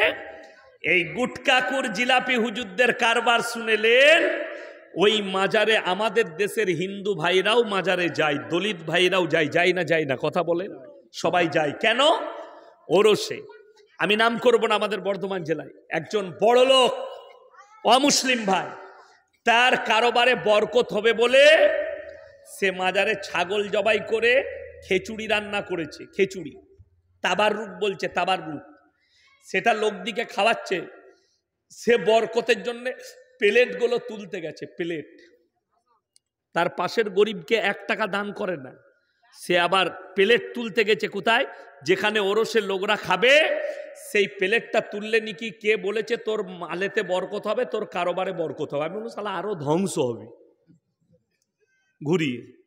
বড় কষ্টের বিষয় এটাই। 1000 বার মাজারের যে মুরগিগুলো ফেলে, নিয়ত করা হয় মাজারের ওপরে আপনার গাছের নামে, পীরের নামে, 1000 বার বিসমিল্লাহ বলে জব করলেও সেটা শরীয়তে বৈধ নয়। আল্লাহ ব্যতীত অপরের নামে উৎসর্গ করার কারণে আপনি যদি বলেন আমি আল্লাহর রাস্তায় 10টা ডিম দান করলাম, এখানে ডিম ছিল দেখলাম না, ডিম ছিল, আপনি দিয়েছেন, এই ডিমটা জায়েজ আছে, আল্লাহর ওয়াস্তে দিয়েছেন। একটা আমার ছেলে মাধ্যমিকে ফার্স্ট হলে আমি পাড়ার লোককে একটা ছাগল জবাই করে খানা খাওয়াবো আল্লাহর ওয়াস্তে, হালাল, কোনো অসুবিধা নাই। আমার ছেলে চাকরি হলে আমি গ্রামের লোককে গরু জবাই করে খানা খাওয়াবো, আলহামদুলিল্লাহ, দারুণ নিয়ম, জায়েজ আছে। কিন্তু যদি বলেন আমার ছেলে যদি চাকরি পাই আমি খাজা বাবার নামে গরু জবাই করে খাওয়াবো, হারাম। অনেকজন দেখবেন মালদা মুর্শিদাবাদের আমাদের বর্ধমানের ছেলেরা কি লিখে রেখেছে গাড়িতে, KGN লেখা থাকে না, থাকে না, খাজা গরিব নওয়াজ, এই লেখাটা হারাম। লেখা আছে খাজা বাবার দুয়াই, খাজা বাবার শানে, এইভাবে গাড়িতে লিখে রেখেছে, একদম লেখা যাবে না। অনেক ছেলেরা দেখবেন গাড়িতে বলে হুজুর বরকতের জন্য একটা তাবিজ দেন তো, দিয়ে হুজুর তাবিজ লিখে দিয়েছে, আরবি দোয়া লিখে দিয়েছে, লড়িতে চিঠি রেখে দিয়েছে, লড়িতে চিঠন আছে বরকতের জন্য, আর গাড়ি যখন চালাচ্ছে তখন হাতেতে মদের বোতল, ওই এক বরকত, মদ খাচ্ছে আর গাড়ি চালাচ্ছে, ওই যে হুজুর দিয়েছে বরকত, যত হারাম কাজ করবি কর, বরকত তো তাবিজে আছে। ওই জন্যই তো সমাজ শেষ হয়েছে। 1 নম্বর দলিল কাদ দিলাম, তাড়াতাড়ি বলুন, আল্লাহ রসুল সাল্লাল্লাহু আলাইহি সাল্লাম। আল্লাহ এখানে মা কানা লিন্নবিয়্যি ওয়াল্লাযীনা আমানু, শুধু নবীদিকে নয়, নবী এবং মুমিনরা তোমরা শোনো, যারা মুশরিক হয়ে মারা গেছে, কুফরি করে মারা গেছে, বদ্দিন হয়ে, তাদের লেগে দোয়া করতে পাবে না যদিও তারা তোমাদের আত্মীয় হয়। 1 নম্বর চলে গেল আল্লাহর হাবিব সাল্লাল্লাহু আলাইহি সাল্লাম। 2 নম্বর হযরতে ইব্রাহিম খলিলুল্লাহ। আল্লাহ এত বড় লকব দিলেন, শুনেলেন কোরআন সূরা মারিয়াম। আমার আল্লাহ রাব্বুল আলামিন নবীজিকে বললেন ওয়াজকুর ফিল কিতাবি ইব্রাহিম ইন্নাহু কানা সিদ্দিকান নাবিয়্যা। হে আমার নবী, পৃথিবীর মানুষকে বলে দাও ইব্রাহিম হচ্ছে আমার একজন সত্যবাদী নবী। তিনি তিনার আব্বাজানকে দাওয়াত দিচ্ছেন, ইজ ক্বালা লিআবিহি ইয়া আবাতি লিমা তা'বুদু মা লা ইয়াসমাউ ওয়া লা ইউবসিরু ওয়া লা ইউগনি আনকা শাইয়্যা। হে আমার আব্বাজান, আপনি কার উপাসনা করছেন যে হাত পা লাড়তে পারে না, কথা বলতে পারে না, নিজস্ব কোনো ক্ষমতা নেই, আপনি তার উপাসনা করছেন? এটা শয়তানের রাস্তা, আমার আল্লাহকে বিশ্বাস করুন। ইব্রাহিম নবীর বাপ ইব্রাহিম নবীর দাওয়াত কবুল করেনি। কোরআনে আছে ইব্রাহিম নবীর আব্বাজান যখন দুনিয়া ছাড়লেন, আল্লাহ নিষেধ করে দিলেন, তুমি যার জন্যে দোয়া করছো সে আল্লাহর দুশ্মন, তুমি দোয়া করতে পাবে না। ইব্রাহিম নবী রেওয়ায়েতে আছে কোরআনে, কিয়ামতের দিন আল্লাহর কাছে বলবেন, আল্লাহ আমি আমার আব্বাজানের জন্য কিছু কথা বলতে চাই। আল্লাহ নিষেধ করবেন, হে আমার ইব্রাহিম স্মরণ করো, নমরুদ তোমাকে আগুনে নিক্ষেপ করেছে, আমি আল্লাহ হেফাজত করেছি। তোমার আব্বাজান নমরুদের সাথ দিয়েছে, নমরুদ আগুনে নিক্ষেপ করেছিল ইব্রাহিম নবীকে। ইব্রাহিম নবী প্রার্থনা করলেন, সকলে বলুন কার কাছে? আল্লাহর কাছে। আল্লাহ তুমি এই নমরুদের কাছ থেকে হিফাজত করো। কোরআনে আছে কুল্লা ইয়া নারু কুনি বারদাও ওয়া সালামান আলা ইব্রাহিম, হে আগুন তুমি ক্ষান্ত হও আমার ইব্রাহিমের জন্য, আর ফুলের বাগিচা হয়ে যাও। ইব্রাহিম নবী শরীরের একটা পশম পর্যন্ত আগুন জ্বালাতে পারেনি। জোরে বলুন সুবহানাল্লাহ। আল্লাহর হুকুমে নমরুদের আগুন ইব্রাহিমকে জ্বালাতে পারেনি। শুনেলেন, সেরকম বাপের জন্যে আল্লাহ নিষেধ করে দিবেন, তোমার অনুরোধ আজকে রাখা হবে না। কোরআনের রেওয়ায়েতে আছে ইব্রাহিম নবীর বাপ কিয়ামতের দিনে বীর্য আকারে রক্তই লুটোপুটি খাবে। ইব্রাহিম নবীকে বলা হবে, হে আমার নবী, তুমি তোমার দুটো পায়ের মধ্যেখানে লক্ষ্য করো, তোমার বাপ বীর্য আকারে রক্তই লুটোপুটি খাচ্ছে, সে আমার নবীর দুশ্মন, আল্লাহর দুশ্মন। তাই তোমার কোনো রাস্তা নাই তোমার বাপের জন্যে। কটা নবী হলো কথা বলেন? দুজন। দুজনই ব্যর্থ, একজন বাপের জন্যে, একজন চাচার জন্য। দুটো শোনালাম। এরপর চলুন, এরপরে তৃতীয় নম্বর আর চতুর্থ নম্বর, এটা মায়েরা শুনবেন। আমাদের মায়েদের কিছু হোক আর না হোক, বগলে একটা মুরগি ভরে নিয়ে চললো এখন বাবার মাজারে। ছেলে হচ্ছে না বলে মাজারে মুরগি নিয়ে গিয়ে ছেলে হবে। ছেলে হচ্ছে না, ছাগল নিয়ে গিয়ে ছেলে করবে। বড় কষ্ট লাগে। আমাদের দেশের মায়েরা মাজারে গিয়ে বলে পাথর চাবড়িতে 3 দিন রাত থাকলে ছেলে হবে। এই মাজারে পড়ে থাকলে ছেলে হয় না, স্বামীর পাশে শুলে ছেলে হয়। বড় কষ্ট লাগে। পাগলের মতো মাজারে শুয়ে আছে। আরে খেপি, স্বামীর পাশে শুলে স্বামী স্ত্রী মিলনে আল্লাহ বাচ্চা দেয়, এটা দুনিয়ার পরম্পরা করেছে। মাজারে শুয়ে থাকলে ছেলে হয় না। মাজারে যদি শুয়ে থাকলে ছেলে হতো তাহলে পীরের 100টা আওলাদ হতো। আমি তো কালকে জলসায় বলেছি, অনেকজন মনে করে মৌলবীদের তাবিজে, যারা তাবিজওয়ালা মাল আছে তারা শোনো, যারা তাবিজে বিশ্বাস করেন, তাবিজে যদি ছেলে হতো আমাদের 50টা করে বেটা হতো। কষ্টের বিষয়। এটাই তো মানুষ বুঝে না। আগে চলুন, কোরআন শুনাই আপনাদেরকে বুঝতে পারবেন। যারা মায়েরা আছেন, মায়েরা শুনে যান। যে মায়েরা ভাবছেন, যে মেয়েরা নিয়ত করেছেন আমি নামাজ পড়ি বা না পড়ি, রোজা রাখি বা না রাখি, আল্লাহকে ডাকি বা না ডাকি, অবশ্যই আমরা জান্নাতে প্রবেশ করব। কারা নিয়ে যাবে? আমার মৌলবীরা আছে, হুজুররা আছে, পীররা আছে। আমি যার কাছে সিজদা করেছি, যাকে আমি ভালো মন্দের মালিক মনে করেছি, যে ভাইয়েরা মায়েরা মাজারে গিয়ে পীরকে ভালো মন্দের মালিক মনে করেন, বাড়িতে কোরআন থাকলে কোরআন খুলবেন। 17 পারা শেষ পৃষ্ঠা, শেষ রুকু। ইয়া আইয়ুহান নাসু যুরিবা মাতালুন ফাসতামিউ লাহু ইন্নাল্লাযীনা তাদউনা মিন দুনিল্লাহি লা ইয়াখলুকু দুবাবান ওয়ালা বিসতামাউ লাহু। হে আমার বিশ্বনবী বলো, তোমরা যাদিকে ভালো মন্দের মালিক মনে করেছো, ভাবছ, তারা একটা মাছি পর্যন্ত সৃষ্টি করতে পারে না। জোরে একবার বলুন সুবহানাল্লাহ। তারা শক্তিহীন। এখানে তাফসীরের মধ্যে আছে, আল্লাহ বললেন মাছি তো অনেক দূরের কথা, মাছি যদি তাদের কাছ থেকে কোনো জিনিস কেড়ে নিয়ে যায়, ছিনিয়ে নিয়ে যায়, সেটা উদ্ধার করার ক্ষমতাও তোমার পীরের নাই, সেটাও নেই। তারা হচ্ছে শক্তিহীন, আর আমি আল্লাহ হচ্ছি শক্তিশালী। জোরে বলুন না সুবহানাল্লাহ। আমি শক্তিশালী। ওই জন্যে কোরআন শুনেলেন আমার মায়েরা। দুজন নবীর বিবি আল্লাহ কোরআনে লাকির টেনে দিয়েছেন জাহান্নামে যাবে। কজন বললাম? দুজন। একজন হচ্ছে নূহ নবী আর একজন লূত নবী। একজন নূহ নবী, একজন লূত নবী। মালদার একটা ছেলে আজকেই ফোন করেছিল, বললে আমি এইচএস দিচ্ছি, খুব ভদ্র ছেলে। বললে আমার গ্রামে আপনার বায়ান আমি অনেক শুনি, তো আমার গ্রামে মাজারে কবর পুজো চলে, কবরের ওপরে চাদর চড়ানো চলে, এগুলো আমি শিরক বলেছি বলে ইমাম সাহেব বলেছে একে মসজিদে ঢুকতে দিই না। আমি নামাজে জোরে আমিন বলি বলে আমাকে ঢুকতে দিয়া নিষেধ মসজিদে। আমি হাত ঝাড়ি বলে আমাকে বলেছে এই লোকটাকে।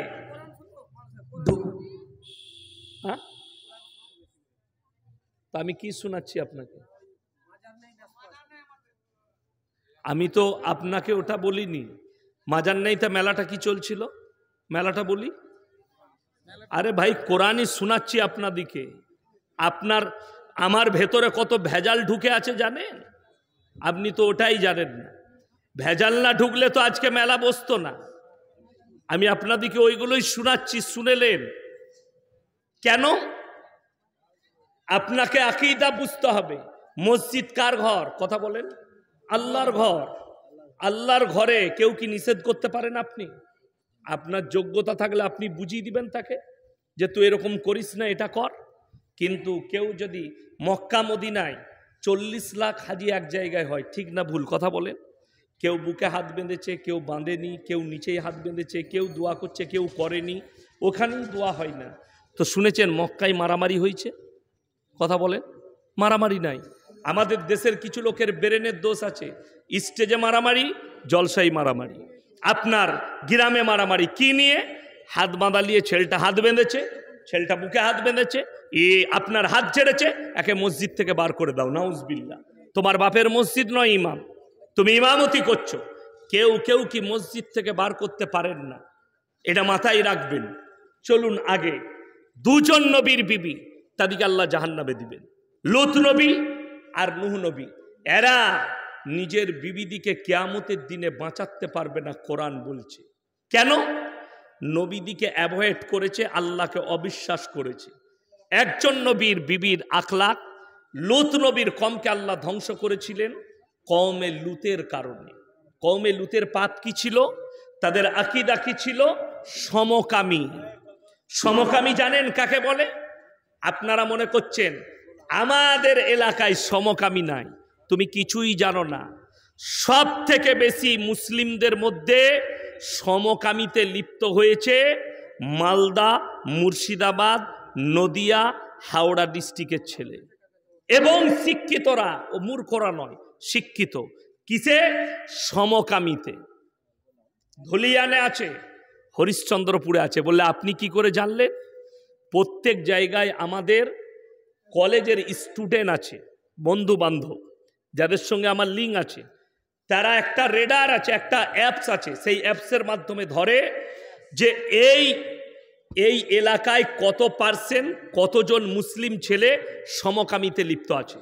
সমকামী এত বড় একটা পাপ, আল্লাহ লূত নবীর কমকে রুটির মতো পাল্টিয়েছিলেন, কোরআনে আছে। ধরে পাল্টিয়ে দাও, তারা অভিশপ্ত।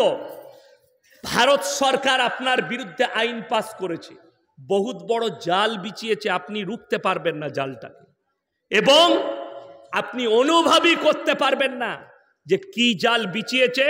আপনি ওই জালের মধ্যেই ফেঁসে যাবেন। ফেঁসে গেছে মুসলমান, এবং তারা সেটার নাম দিয়েছে আধুনিকরণ, সেটার নাম দিয়েছে কি? স্ট্যান্ডার্ডির নাম দিয়ে বড় বড় পাপে লিপ্ত হয়ে যাবে মুসলমান। ওটা কি মনে করবে দিন? আপনাকে দেখিয়ে দেবো, মালদা টাউনে শিক্ষিতরা বাস করে, ছেলের জন্মদিন পালন করছে কেক কেটে, অথচ নামাজ পড়ে। আপনাকে দেখিয়ে দেবো, প্রমাণ দেবো আমি। নামাজ পড়ে 5 ওয়াক্তের, ছেলের জন্মদিন, বিবির বিবাহ বার্ষিক পালন করছে। ইসলামে এগুলো একটাও নাই। কোথা থেকে এলো? ইহুদি আর নাসারাদের কালচার, এগুলো বেঈমান কাফেরের কালচার আপনার কাছে এলো। আপনি ওটাকে স্ট্যান্ডার্ডি বলে নিয়েছেন। যেমন আপনাকে বলে দিই, আজকে মুসলমান, আপনার মাথা থেকে পা পর্যন্ত নবীজি প্রত্যেকটা আদর্শ দিয়েছেন। জুতো পরা থেকে মাথার টুপি পর্যন্ত আদর্শ নবীজির। জোরে বলুন সুবহানাল্লাহ। দাড়ি কিভাবে রাখবেন? মোষ ছোট হবে, দাড়ি বড় হবে, নখ ছোট হবে, পায়ে টাকনুর ওপরে কাপড় হবে, সব নবীজি সাল্লাল্লাহু আলাইহি সাল্লামের সুন্নত। কে বললে নবীজি কিছু দেয়নি, ইসলাম কিছু দেয়নি? গোটা কোরআনে পৃথিবীর পুরো বায়োডাটা আল্লাহ ভরে দিয়েছেন। কোরআনে আল্লাহ বললেন, যারাবাল্লাহু মাসালাল লিল্লাযীনা কাফারু ইমরাআতা নূহি ওয়া ইমরাআতা লূত কানাতা তাহতা আবদাইনি মিন ইবাদিনা সালিহাইনি ফাকানাতাহুমা ফালাম ইউগনি আনহুমা মিনাল্লাহি শাইয়্যা ওয়া কিলা দুখুলান নার মা'আদ দাখিলিন। আমার দুজন উলুল আযম নবী, হাবিব পয়গম্বর নূহ নবী আর লূত নবী, দুজনের বিবিকে জাহান্নামে দেব, তারা আটকাতে পারবে না। নবীরা চুপ করে দাঁড়িয়ে থাকবে, তাদের বিবিরা জাহান্নামে প্রবেশ করবে। আল্লাহ কোরআনে লাকির টেনে দিয়েছে। আপনি অনুভব করবেন, যদি নবীরা নিজের বিবিকে জাহান্নামে যদি জাহান্নাম থেকে না বাঁচাতে পারে, আপনার পরিবার, আপনার বাবা মা, আপনার সন্তান, আপনি পাপী হবেন, বদ্দিন হবেন, শিরকের মধ্যে ডুবে থাকবেন। আপনি কি করে পরিত্রাণ পাবেন? আপনি কি করে বাঁচবেন? আপনি কি করে নিজেকে বাঁচাবেন? আমি আজকেই একটা জলসা শুনছিলাম বাংলাদেশের একজন শেখের। তিনি বলেছেন, যার বিবি বেপরদায় থাকবে সে কিয়ামতের দিনে কঠিনভাবে পাকড়াও হয়ে যাবে আল্লাহর কাছে। যার মেয়ে বেপরদা ভাবে ঘুরে বেড়াবে তাকেও আল্লাহ কিয়ামতের দিনে বড় পাকড়াও করবেন। আপনি কি দাওয়াত দিলেন আপনার পরিবারকে? কোরআনে আছে, ইয়া আইয়ুহাল্লাযীনা আমানু কুলু আনফুসাকুম ওয়া আহলিকুম নার। হে ঈমানদার ব্যক্তি, তোমরা জাহান্নামের আগুন থেকে বাঁচো এবং তোমার আহলে বর্গকে বাঁচাও, প্রতিবেশী, পরিবার সকলকে বাঁচাও। আপনি কি দিলেন?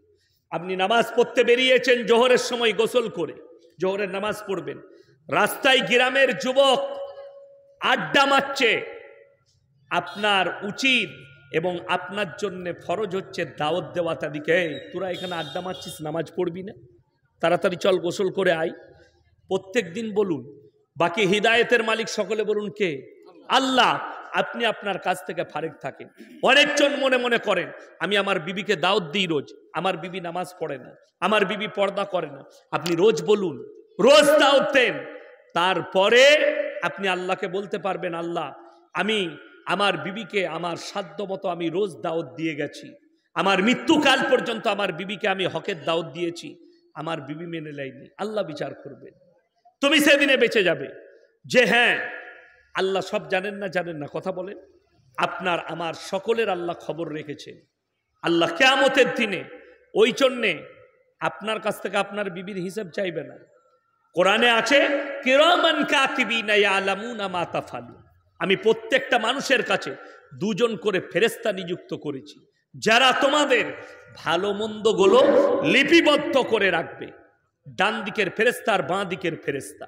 কাতিব মানে হচ্ছে যারা টাইপ করে করে লেখে, তাদেরকে কাতিব বলা হয়। কিরামান কাতিবিন, তাদেরকে কাতিব বলা হয়েছে, যারা টাইপ করে করে লিখে রাখে।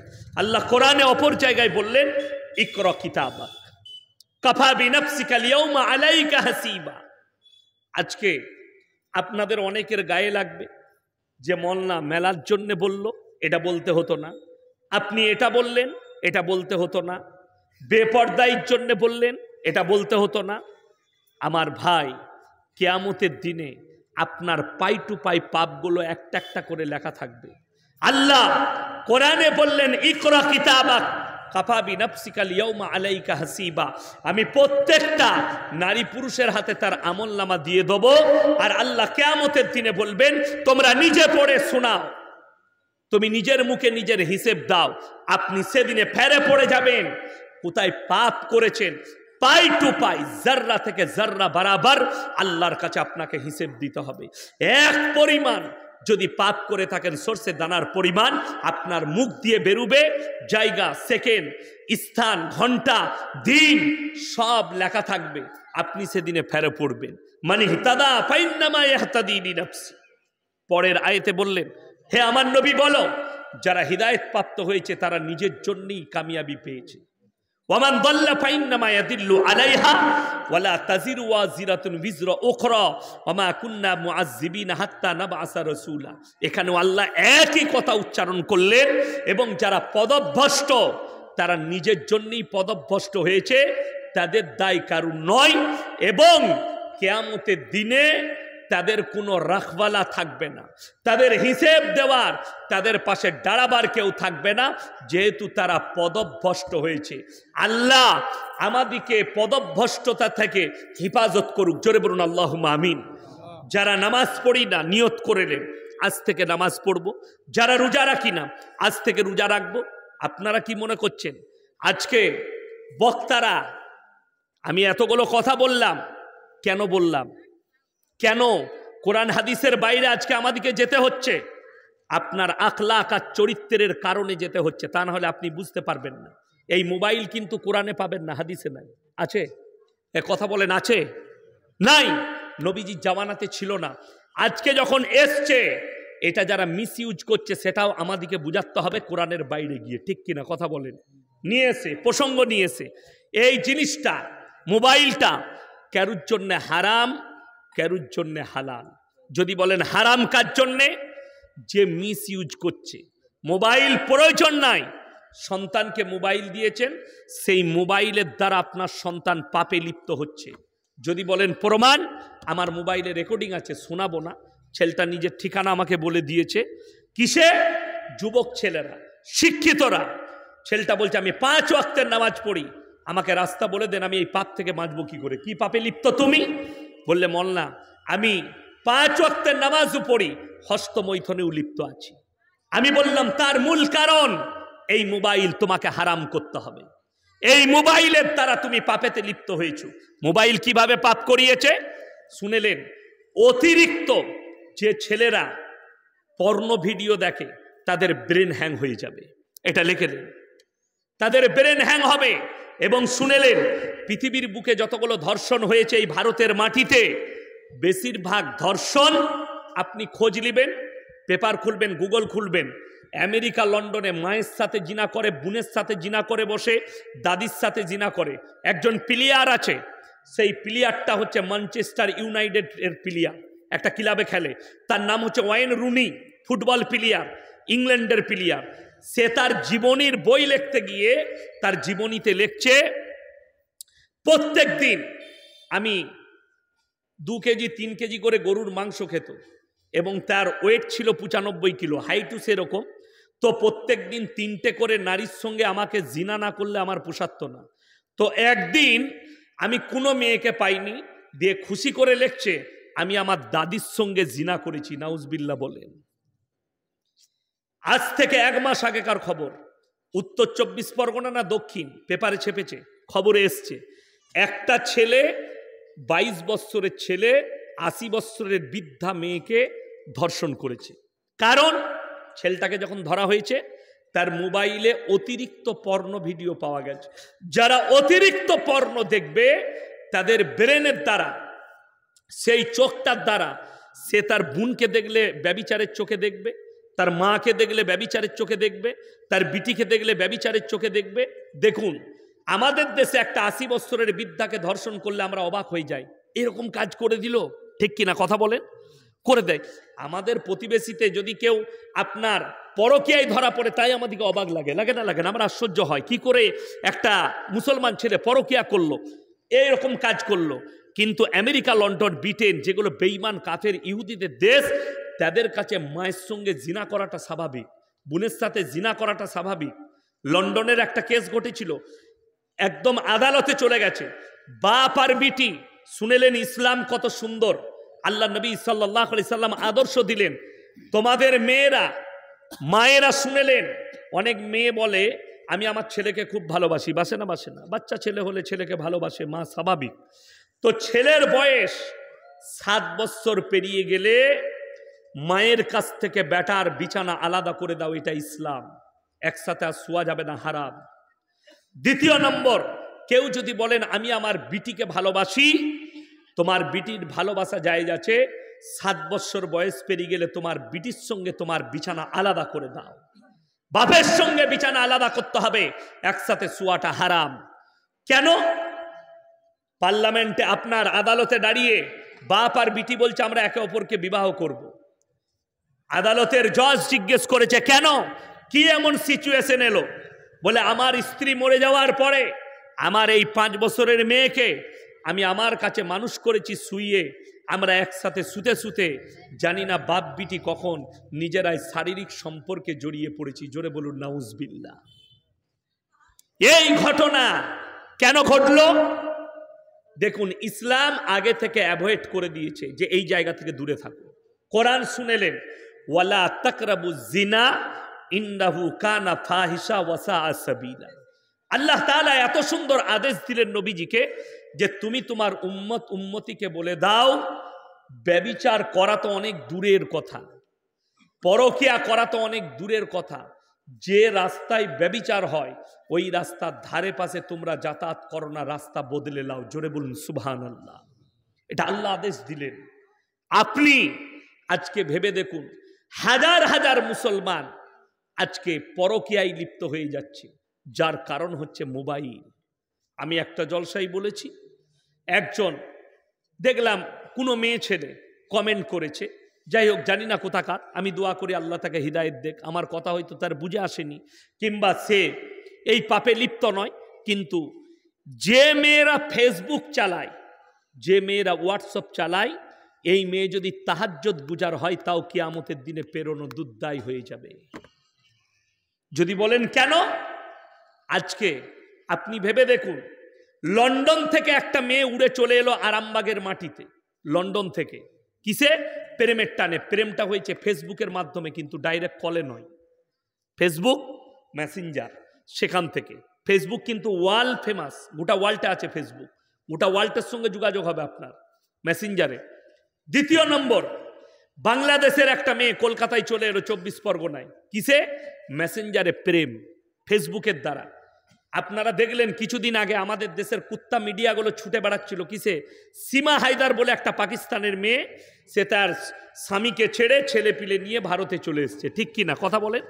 তাকে নিয়ে ছুটে বেড়াচ্ছিল, কিসের মাধ্যমে? এই ফেসবুকের মাধ্যমেই গার্লফ্রেন্ড হয়েছে।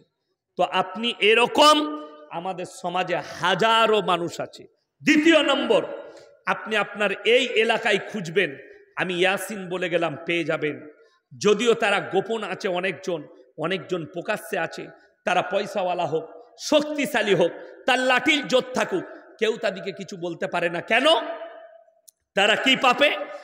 লোকের বউকে নিয়ে পালিয়েছে। আমাদের সমাজে অনেক লোক বাস করছে, অথচ তার আগের স্বামী তাকে তালাক দেয়নি, ছাড় দেয়নি।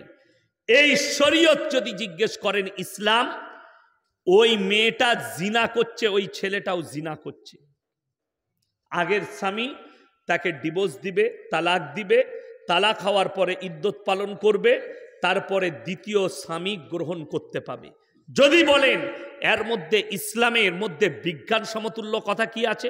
আল্লাহর কসম, অনেক ধর্মের মানুষ বলে ইসলামে ইদ্যত পালন কেন আছে? স্বামী মরে গেলে ইদ্যত পালন করতে হয় না? হয় না? ইদ্যত পালন আছে। স্বামী ছাড় দিলে ইদ্যত আছে। মায়েরা শুনবেন ভালো করে, যারা মনে করেন, শুনেলেন, একটা স্বামী যদি আজকে কোনো বিবিকে ছেড়ে দেয়, কালকেই বিয়ে করতে পাবে, অসুবিধা নেই। কথাটা বুঝতে পেরেছেন না পারেননি? বাচ্চা স্বামীর পেটে পয়দা হয় না মেয়ের পেটে? নারীর পেটে পয়দা হয়, স্বামীর পেটে নয়। স্বামী এবং স্ত্রী মিলনের দ্বারা স্ত্রীর পেটে বাচ্চা পয়দা হয়। শুনেলেন ইসলাম কত সুন্দর। আল্লাহ তাআলা এবং নবীজি সাল্লাল্লাহু আলাইহি সাল্লাম ইদ্যত এই জন্য রাখা হয়েছে ইসলামে। বিজ্ঞান বলছে, বিজ্ঞান বৈজ্ঞানিকরা গবেষণা করেছে, কিসের ওপরে? ইসলামের এই কথাটার ওপরে, যে একটা মেয়ে ছাড় দেওয়ার পরে 4 মাস 10 দিন ইদ্যত পালন করে। কেন? স্বামী মারা যাওয়ার পরে কেন ইদ্যত করে? শুনেলেন, স্বামী স্ত্রী মিলন হওয়ার পরে তার ভ্রূণটা 3 মাস পর্যন্ত স্ত্রী জরায়ুতে থাকতে পারে, থাকে।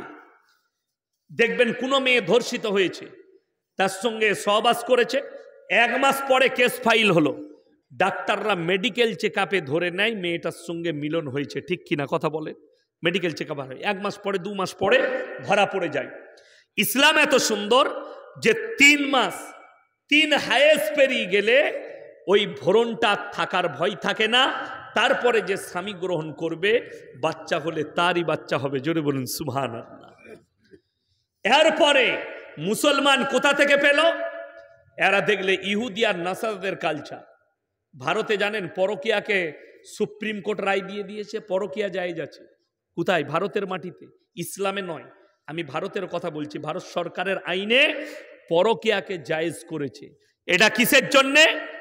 আপনার আমার ঈমান ধ্বংস করার একটা বড় ষড়যন্ত্র, বড় ষড়যন্ত্র।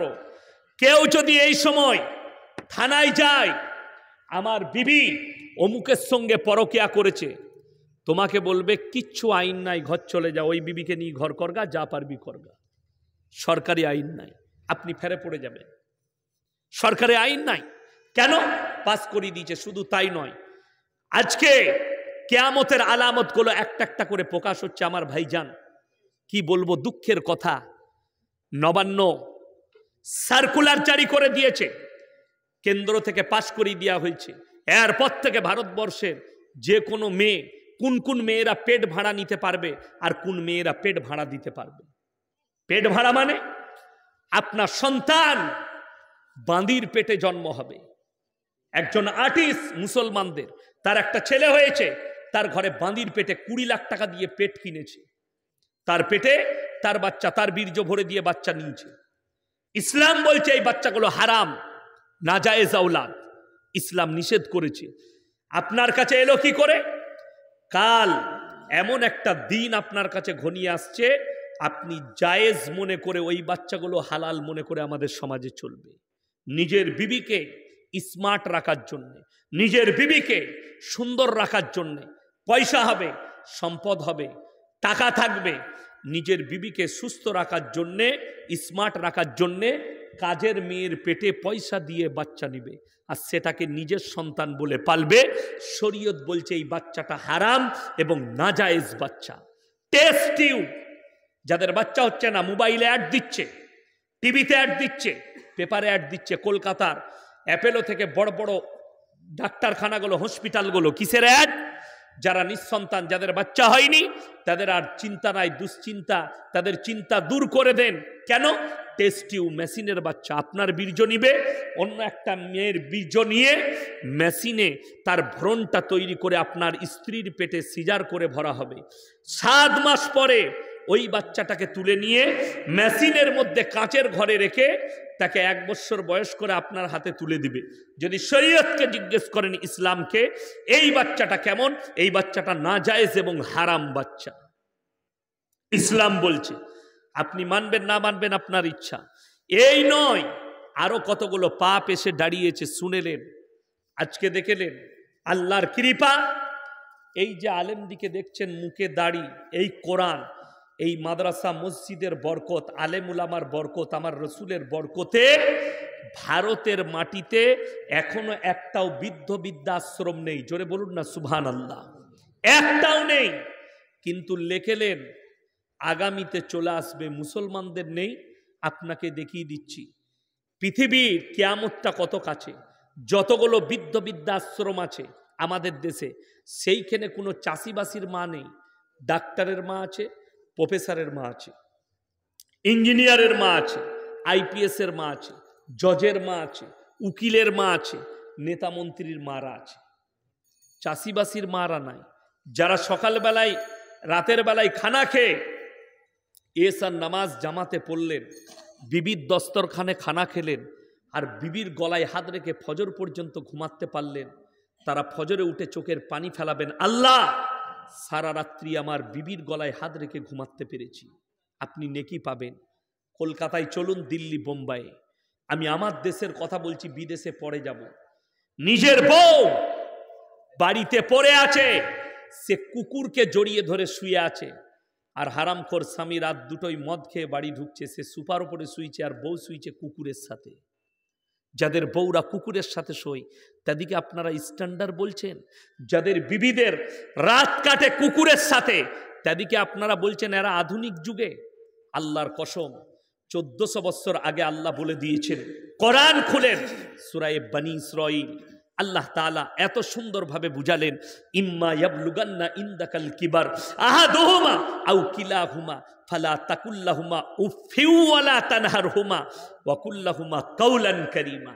তোমাদের মায়েরা শুনবেন, ভাইয়েরা, তোমাদের মা বাবা যখন বৃদ্ধকালে বৃদ্ধাক্যে পৌঁছাবে, তোমরা এমন করে খিদমত করো যেমন তোমাদের শিশুতে লালিত পালিত করেছে। জোরে বলুন না সুবহানাল্লাহ। তোমার মা বাপের খিদমতের জন্যে শব্দটুকু ব্যবহার করো না। দেখবেন আমাদের সমাজের কিছু লোক আছে, বাপ যদি বিছানায় 2 বার 3 বার পিশাব করে, অনেক লোকরা কি বলে, 1 মাস বাপ বিছানায় পড়ে আছে, শালা বুড়াটাকে নিয়ে চলে গেলাম, মরে গেলে ভালো হতো। লোক আছে না না এরকম বলে বাপের জন্যে। এই ভাষা যে বলল, তোমার ওপর থেকে আল্লাহর দয়া আর কৃপা উঠে যাবে।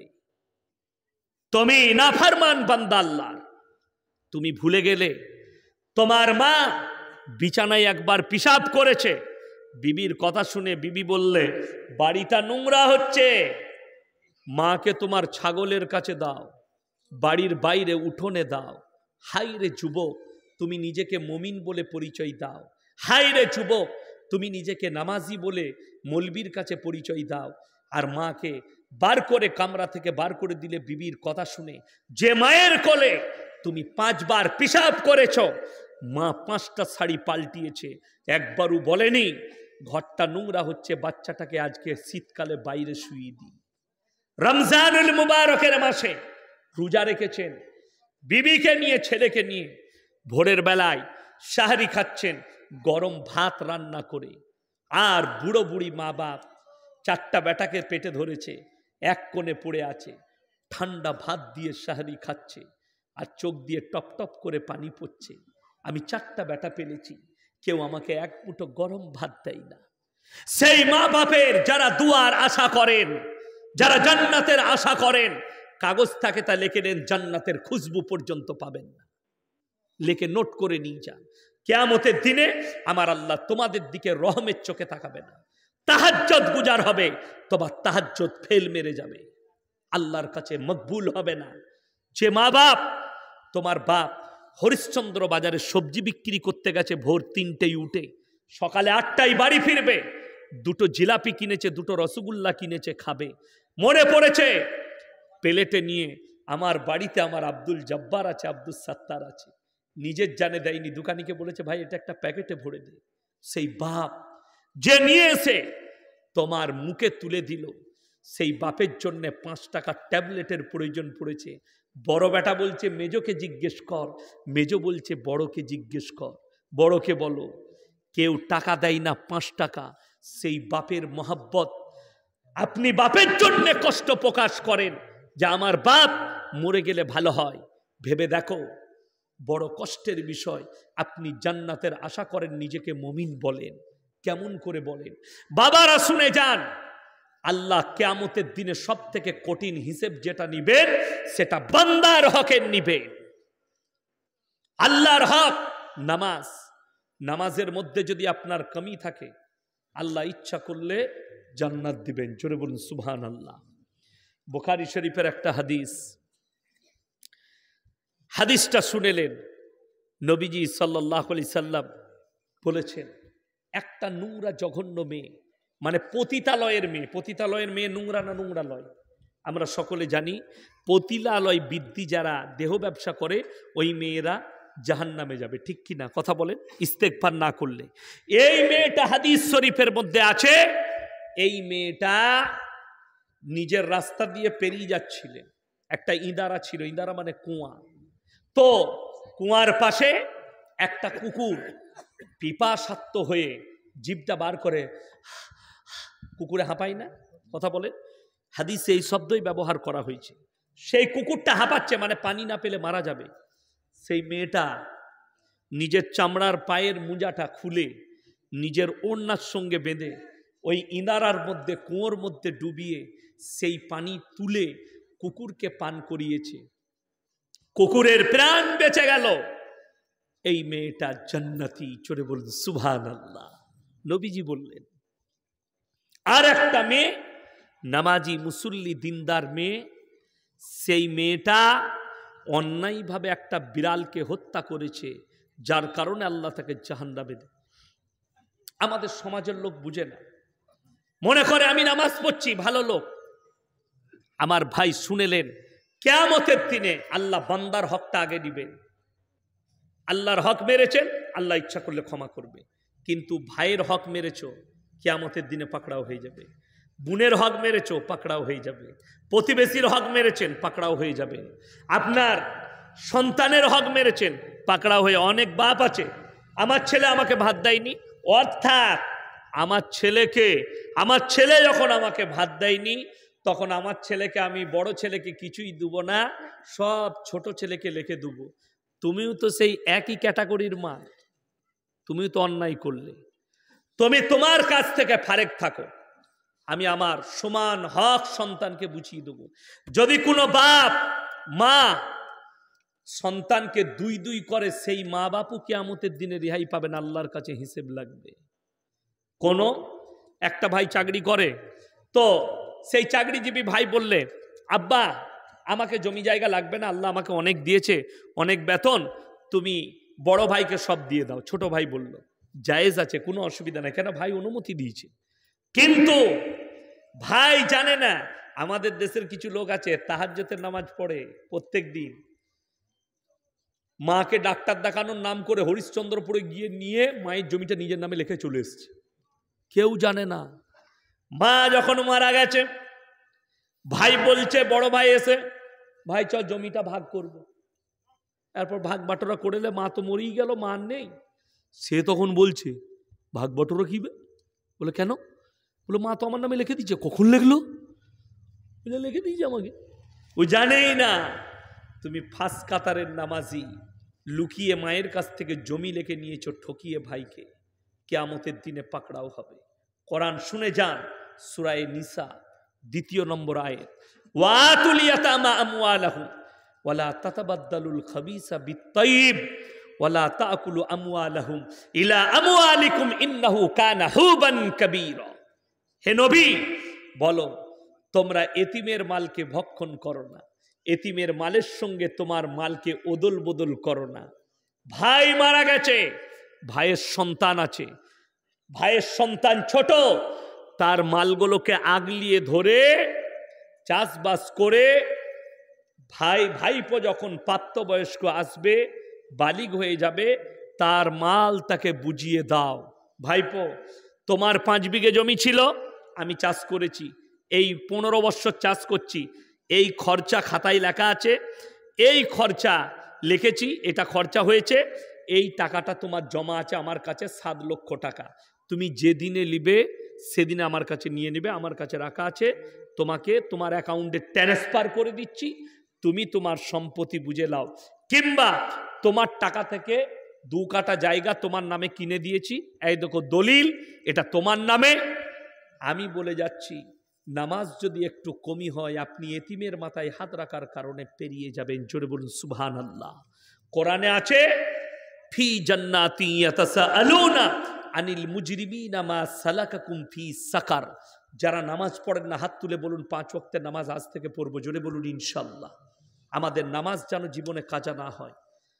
আল্লাহ কোরআনে বললেন, জান্নাতীরা যখন জাহান্নামীরা জাহান্নামে প্রবেশ করবে, জান্নাতীরা জান্নাতে যাবে, জান্নাতীরা দাঁড় করিয়ে দিবে, ফি জান্নাতি ইয়াতাসাআলুন আনিল মুজরিমিন মা সালাকাকুম ফি সাকার।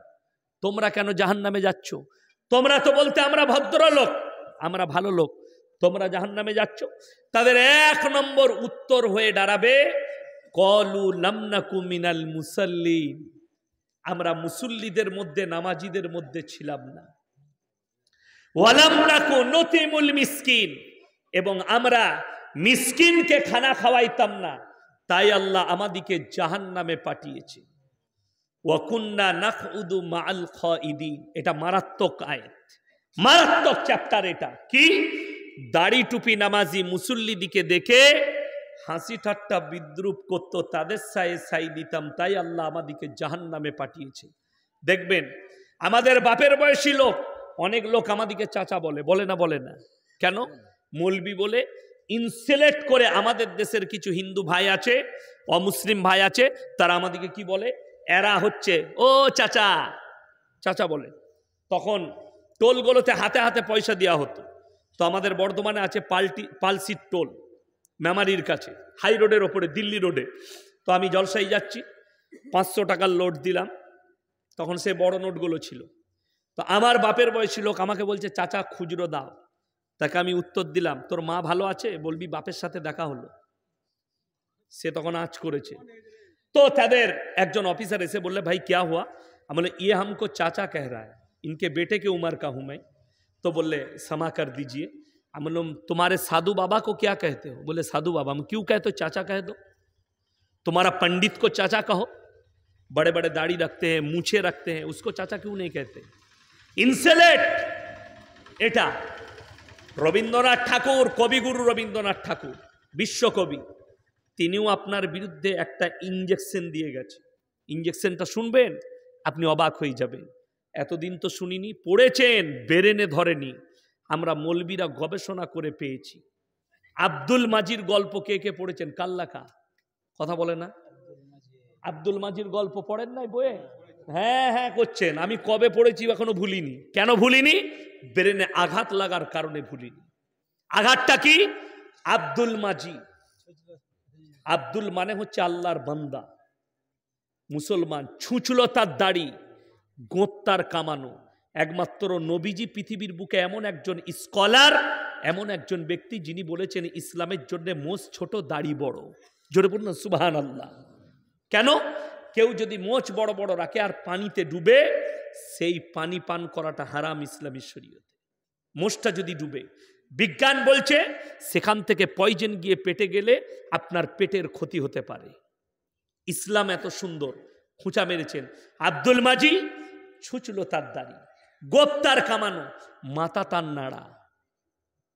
এই ভাষাটা কত বড় রং ভাষা বলেছেন আপনি অনুভব করবেন। রাতের বেলায় গিয়ে শুয়ে আমি ইয়াসিন বলে গেলাম। আব্দুল মানে আল্লাহর বান্দা, ছুঁচলো। শুধু তাই নয়, ঈশ্বরচন্দ্র বিদ্যাসাগরের বই, বর্ণ পরিচয় বই বাড়িতে বাড়িতে আছে না নাই? আছে, বাচ্চা ছেলেদের কাছে। খুলে গিয়ে পড়বেন, যে সকালে আমাকে ফোন করবেন। সেখানে লেখা আছে সুবোধ ভালো ছেলে, পড়ালেখা করে, রহিম গরু চড়ায়। এটা পড়বেন, লেখা আছে সুবোধ ভালো ছেলে, পড়ালেখা করে, রহিম গরু চড়ায়। মুসলমান বাগাল, এরা শিক্ষিত। এটাও বিদ্যাসাগর লিখেছে। আমি কেউ কি খুঁচা মারছি না। আর আমি বলে যাচ্ছি সকলের জন্যে দোয়া, সকলের জন্যে সংবেদনা, সকলের জন্যে ভালোবাসা। ইসলাম কেউ কি কখনো ইঙ্গিত দেয়নি। ইসলাম যা বলেছে ডাইরেক্ট, ইসলাম যা দিয়েছে আদর্শ দিয়েছে, আল্লাহর কসম। ওই জন্যে মুসলমান আপনাকে বলছি, কোরআন হাদিস নবীজির সুন্নাহ থেকে কেউ সরবেন না। জোরে বলুন ইনশাআল্লাহ। নবীজির আদর্শ থেকে যেদিনে সরে যাবেন, আজকে আপনারা বলুন কে কে জানেন না? আচ্ছা, দাড়ি রাখা সুন্নত না সুন্নত নয়? কথা বলেন। সুন্নত তো। এখানে 100 জনের মধ্যে 80 জন বেদাড়িওয়ালা আছে, ঠিক বললাম না ভুল বললাম? তাইলে আপনি বলুন আপনি কার অনুসারী? আপনি ভেবে দেখুন, আমি নাম করব না। আপনি কার অনুসারী আপনি ভেবে দেখুন। কালকে আমাকে প্রশ্ন দিয়েছিল হাওড়ায়, কি বিড়ি খাওয়া কি তামাকু খাওয়া কি? আমাদের সমাজের লোক বিড়ি খায় না খায় না? কথা বলে খায়। আপনি আমাকে বলুন। আমি তাদিকে বললাম, আমাকে একজন লিখেছে আমাদের হুজুর বলেছে মকরু। আমি বললাম তোমাদের হুজুর কেন খায় না? এই লোকগুলোই যারা মকরু ফতোয়া দিচ্ছে, জিজ্ঞেস করুন তাদের ইমামরা যদি সিগারেট খায় তার পেছনে নামাজ পড়বে না, তাকে মসজিদ থেকে বার করে দিবে। ঠিক বললাম না ভুল বললাম? বার করে দিবে। অথচ ইমামের জন্য হারাম, আর তোর জন্য কি করে হালাল হলো? আপনারা বলুন, বিড়ি খাওয়া যদি হালাল হতো আমরা মৌলবীরা খেতাম না খেতাম না? আমি আজকে আমার নিজের কথা বলছি, আমি কারো কথা বলবো না। আজকের তারিখ পর্যন্ত আমার ছোটবেলার লাইফ থেকে, পড়ার জীবনী থেকে, স্কুল থেকে, মাদ্রাসা থেকে, কিরাত পড়া থেকে আজকের লাইফ পর্যন্ত, বিশ্বাস করুন, আমি গুজরাটে 12টা বৎসর কাটিয়েছি, আমি বোম্বেতে 2 বৎসর কাটিয়েছি, ইরফানিয়া লখনৌ কিরাতের মাদ্রাসা সেখানে আমি 2 বৎসর কাটিয়েছি। আজ পর্যন্ত আমি একটা মিষ্টি পান পর্যন্ত খাইনি, পান মশলা খাইনি, একটা মৌরি পর্যন্ত ভাত খাওয়ার পরে মুখে লিইনি। আল্লাহ আমাকে এই নেশা থেকে মুক্ত করেছে। জোরে বলুন আমিন। আল্লাহ আমাকে ভালো রেখেছে, সুস্থ আছি। জানি না আল্লাহ হায়াত যতদিন রেখেছে ততদিন বেঁচে থাকবো, তারপর আমাকে চলে যেতে হতে পারে, সেটা আল্লাহর ইচ্ছা। কিন্তু কবরে গিয়ে আমাকে এই হিসেব দিতে হবে না, গুটকার হিসেব দিতে হবে না। এক ছেলে আছে, আমি খালি চিন্তা করি, আচ্ছা আপনি ভেবে দেখুন, আপনি যে বিড়ি খান আপনার বিবিকে জিজ্ঞেস করেছেন? আচ্ছা, মসজিদে পেঁয়াজ খেয়ে যাওয়া নিষেধ না নিষেধ? নিষেধ। কেন? গন্ধর কারণে। আর বিড়ি খেলে কি খুশবু করে আতরের মতো? নাউজুবিল্লাহ। তুমি ভেবে দেখো কেন নিষেধ হলো? আপনার মুখের গন্ধর দ্বারা। হাদিসটা এটাই যে এক মুসলমান আর এক মুসলমানকে তুমি যদি কষ্ট দাও তুমি মুমিন হতে পারবে না। জোরে বলুন না সুবহানাল্লাহ। তাইলে আপনার মুখের গন্ধর দ্বারা একজন মুমিন ব্যক্তি কষ্ট না পায়, তাই পেঁয়াজ খেয়ে যেতে নিষেধ করা হলো। আর তুমি মুখে বিড়ি টেনে তোমার বউকে বলবে একটা তোমার গালে চুমু খায়, তো আর মনে মনে হয় যে আর গালে একটা চর মারি, তোর মুখে এত গন্ধ আর তুই আমাকে চুমু খাচ্ছিস। অনুভব করবেন না? তোমার বিবির বুকটা ফেড়ে দেখানোর হলে দেখাতো। যারা গুটকা খাও, যারা তাম্বাকু খাও, তোমার বিবিকে জিজ্ঞেস করো, তার বুকটা চিড়ে, যারা মদ পান করো, যারা গাঁজা খাও, তারা জিজ্ঞেস করো তোমার বিবির বুকটা ফেড়ে দেখো। দেখার হলে দেখতে পেতেন তারা স্বামীরা যখন তাদের বিছানায় যায় তারা কত কষ্ট পায়। ইসলাম অত সহজ নয়। এত নিষেধ করার পরেও মানুষ এগুলো থেকে অ্যাভয়েড হতে পারছে না, তার মানে আপনি হচ্ছেন জ্ঞান পাপী। মদ হারাম কে জানেন না? হাত তুলে বলুন। সবাই জানেন না? জানেন না? সবাই জানেন। আচ্ছা, বিড়ি খাওয়া জায়েজ হলে আমরা মৌলবীরা খেতাম না? খেতাম না? আমাদের শখ নাই? ছেলের জন্মদিন পালন কেক কেটে, তো আমাদের মৌলবীদের নাই, মনে শখ নেই যে আমার ছেলেরও জন্মদিন পালন করবো? তোমার ছেলেটা ছেলে আর আমার ছেলেটা ছেলে নয়, তোমার মেয়েটা মেয়ে আমার মেয়েটা মেয়ে নয়? তো আমরাও তো মৌলবীরা করতাম। তোমার মৌলবী যখন করে না, তুমি কি করে করছো? এই মালদা থেকে শুরু করেন পশ্চিমবাংলার মেয়েদের হাদিস শুনেলেন, পেটে বাচ্চা এলে 7 ভাজা খাওয়াতে হয় তবে ছেলে হয়। আমাদের বর্ধমানে বলে 7 ভাজা, কি বললেন? 7। অনেক রকম ভাজি ভুজি নিয়ে মেয়েদিকে খাওয়ায়। আরো বহুত হাদিস আছে। কালকে আমি বলেছি আমাদের সমাজ চলছে মেয়েদের হাদিসে, মেয়েদের হাদিসে। ওর থেকে বড় মুক্তি কেউ নাই। বহুত বড় বড় মুক্তি আছে, আপনি অবাক হয়ে যাবেন। আপনাকে বলে দিচ্ছি, উলামাদের আলেমদের সংস্পর্শে আজ থেকে সবাই আসবো। জোরে বলুন ইনশাআল্লাহ। আলেমদের স্পর্শে আসুন, ইসলামের সঙ্গে কোরআন হাদিসের সংস্পর্শে আসুন, জীবনটাকে ইহদিনাস সিরাতাল মুস্তাকিমের উপরে অতিবাহিত করেন।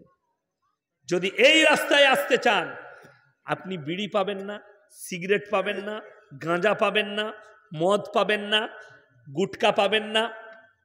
কি পাবেন? আল্লাহ যতগুলো খাবার আপনার জন্য হালাল আর বৈধ করেছে সেগুলো পাবেন। জোরে বলুন সুবহানাল্লাহ। আপনি কি নিজেকে মনে করেছেন? আপনি মনে করছেন আমি 5 ওয়াক্তের নামাজ পড়ি, মুমিন হয়ে গেলাম? রমজান মাসে আমাদের দেশে খালি ইফতারিটা হওয়া, ইফতারি হয়ে গেল, মাগরিবের নামাজটা পড়ি, মসজিদের বাইরে মনে হচ্ছে রাইস মিল চলছে, চায়ের দোকানে বসে কিছু হারাম করেছে, আবার তারাবি পড়বে উজু করে। তোর পাশে যে দাঁড়াবে তার খেয়ালটা রেখেছো? ইসলাম, হাদিস, নবীজি, তোমরা ততক্ষণ পর্যন্ত মুমিন হতে পারবে না যতক্ষণ পর্যন্ত তোমার কাছ থেকে তোমার প্রতিবেশী সুরক্ষিত নয়। আপনার ব্যবহারে, আখলাকে, চরিত্রে যেন সুরক্ষিত হয়, কষ্ট না পায়। আপনি আমার পাশে বসে বিড়ি খাবেন, আমার কষ্ট হবে না? আপনি আমার পাশে বসে গুটকা খাবেন, আমার কষ্ট হবে না? আপনার মুখ দেখে কষ্ট হয়, দাঁত দেখে কষ্ট হয়। আপনারা একটা কথা বলুন, এই পানির বোতল দেন তো একটা, আমার বোতলটা কোথায় গেল? এই দেন। এই বোতলটায় যদি আমি বলি বিষ থাকে, বিষ দিয়ে আমি লিখলাম এটা খেলে ক্ষতি হবে, কিন্তু খাবি, ঠিক হবে না ভুল হবে? ভুল। আপনি সিগারেটের প্যাকেটে লেখা আছে ক্যান্সারের কারণ, লেখা আছে না? নাই, সরকার বিক্রি করছে। আপনি এই ক্যান্সারের কারণ, তামাক ক্ষতিকারক, এটা পড়ার পরেও যারা খাবে, এর থেকে বড় জ্ঞান পাপী আর পৃথিবীতে কেউ নেই। এটা লিখে দেন। কেন? আপনি জানছেন এটা খেলে প্রাণের ক্ষতি হবে, প্রাণের হানি হবে, হতে পারে না? পারে না? যতগুলো আর্টিস্ট মারা গেছে সবাই খালি নেশা করার কারণে ক্যান্সারে আক্রান্ত হয়ে।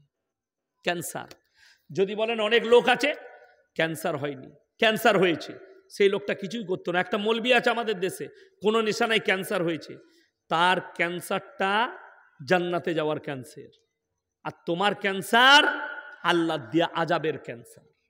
এটা মাথায় রাখবে। তোমার পাপের ক্যান্সার, এটা মাথায় রাখবে তুমি।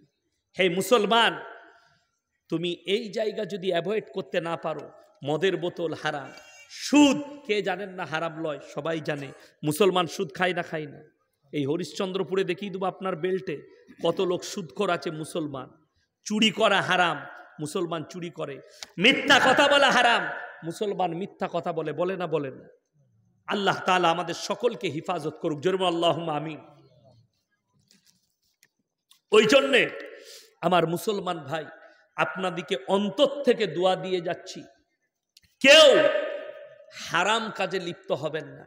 বিশেষ করে মুসলমানের জন্য শর্ত কি জানেন? হালাল খাবার খাওয়া। কি খাওয়া বললাম? হালাল। টাকা যেন হালাল হয়, যে প্লেটে খাবারটা পড়ছে সেটা যেন হালাল হয়। অনেক মানুষ বলে আপনারা জলসায় আসছেন, দেখে খান, কার ঘরে খাচ্ছেন, আপনাদিকে হারাম খাইয়ে দেয়। আমি বললাম শুনেলেন, আমি এখানে মেহমান না মেজবান? মেহমান, আমি মেহমান। এই গ্রামে যে ভাইয়েরা আমাকে দাওয়াত দিয়েছে জলসা কমিটি, সেই ভাইদের, মুমিন ভাইদের দায়িত্ব ইয়াসিনকে হালাল খাবার খাওয়ানো, না আমার দায়িত্ব? আমি যখন কোনো অমুসলিম এরিয়ায় যাব, হোটেলে খেতে যাব, তখন আমার নৈতিক দায়িত্ব হচ্ছে হালালটা আমি খাবো। এটা ইসলাম। আপনার বাড়িতে মেহমান এলে তাকে হালাল খাবার খাওয়ানোর দায়িত্ব মেহমানের, আপনি মুমিন। আর মুসলমান ইমানদারদের জন্যে হুকুম হচ্ছে হালাল খাবার, পয়সা যেন হালাল হয়, খাবার যেন হালাল হয়, প্লেটে যেটা পড়বে সেটা যেন হালাল হয়। আজকে সবাই আল্লাহর ঘরের সঙ্গে হাত তুলে বলুন তো, আমরা সবাই জুড়ে যাবো, জোরে বলুন ইনশাআল্লাহ। এটা মসজিদের জলসা। হ্যাঁ, আমার ভাই, আপনাদের কাছে আমি অনুরোধ করে যাচ্ছি, একটা কথা মাথায় রাখবেন, আল্লাহর ঘর মসজিদ পৃথিবীর সব থেকে দামি জায়গা, দামি জায়গা। আমি অনেক টাকা আপনারা দিয়েছেন না চাওয়াতে চাওয়াতে। আমার আগে বাবাজি বায়ান করছিলেন, উনি আমার উস্তাদের মতন, খুব শ্রদ্ধা করেন, আমাকে স্নেহ করেন। অনেক জায়গায় জলসা করেছি, মালদা, দিনাজপুর, বহু জায়গায় মুলাকাত হয় ওনার সাথে। বাবাজি আমাকে, আমি ডেট দিতে পারলাম না ওনার মাদ্রাসায়, খুবই দুঃখিত আমি যে ডেট খালি না থাকার কারণে। আমি আপনাদের কাছে কিছুই চাইব না।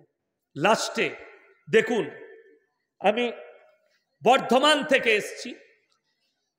ওয়া আতিদাল কুরবা হাক্কাহু আল মিসকিন ওয়াবনা সাবিলি ওয়ালা তুবাদ্দির তাবদীরা। তিনজনের পেছনে তোমরা টাকা খরচ করো, আল্লাহ মালে বরকত দিবে। কাছের গরিব, এতিম, মিসকিন, আর তোমার কাছে যে মুসাফির এসছে তার। আজকে আমি আপনাদের কাছে এসছি, আমি ড্রাইভারকে জিজ্ঞেস করলাম কত কিলোমিটার হলো, 326 কিলোমিটার রাস্তা হলো আমার বাড়ি থেকে এখান পর্যন্ত পাক্কা। সব থেকে বড় মুসাফির তাহলে আজকের মজমাই কে? আমি মুসাফির। আমি আপনাদের কাছে অনুরোধ করব, এই শেষ সময়ে, শেষ রাত্রিতে তাহাজ্জুদের ওয়াক্ত চলছে, আমি মুসাফির মানুষ, আমি হয়তো রাস্তায় আমাকে বোলপুরে ফজর পড়তে হতে পারে। আমি মাদ্রাসাওয়ালা লোক, মাদ্রাসার ক্লাস করি, এত দূরের জলসা নিয়েছে খালি আপনাদের মহব্বতে, ভালোবাসায় এসছি। কালকে আমি হাওড়ায় ছিলাম, সেখান থেকে বাড়ি এখানে, আজকে আবার যাব। আবার 1 নভেম্বর আমার হরিশ্চন্দ্রপুরে জলসা আছে, আবার ইনশাল্লাহ মুলাকাত হবে। তো আমি আপনাদের কাছে বলবো, লাস্টে যতগুলো ভাই আছেন দিয়েছেন, আমি আপনাদের কাছে মসজিদের জন্যে ভিখারির মতো এই আঁচলটা ধরলাম মুসাফির হিসাবে। যার পকেটে যা আছে 50, 100, 200, 10, 5, আমার এই আঁচলে একটু উঠে এসে একটা করে ফেলিয়ে যান। যার পকেটে যা আছে, 5 টাকা, 10 টাকা, 1 টাকা, 2 টাকা, যে যা পারবেন, কেউ চলে যাবেন না। দিয়েছেন, মায়েরকে বলবো আপনারা পাঠিয়ে দেন। আমার বাবাজিরা, আমার ভাইয়েরা, আমি মায়ের দিকে অনুরোধ করব, আপনারা যারা আছেন, মাশাআল্লাহ, জাযাকাল্লাহ, আলহামদুলিল্লাহ, একটু মায়ের দিকে বলবো আপনারা একটু তাড়াতাড়ি পাঠিয়ে দেন। জাযাকাল্লাহ, আলহামদুলিল্লাহ। আল্লাহ আপনাদের জানে মালে ইজ্জতে বরকত দেখ।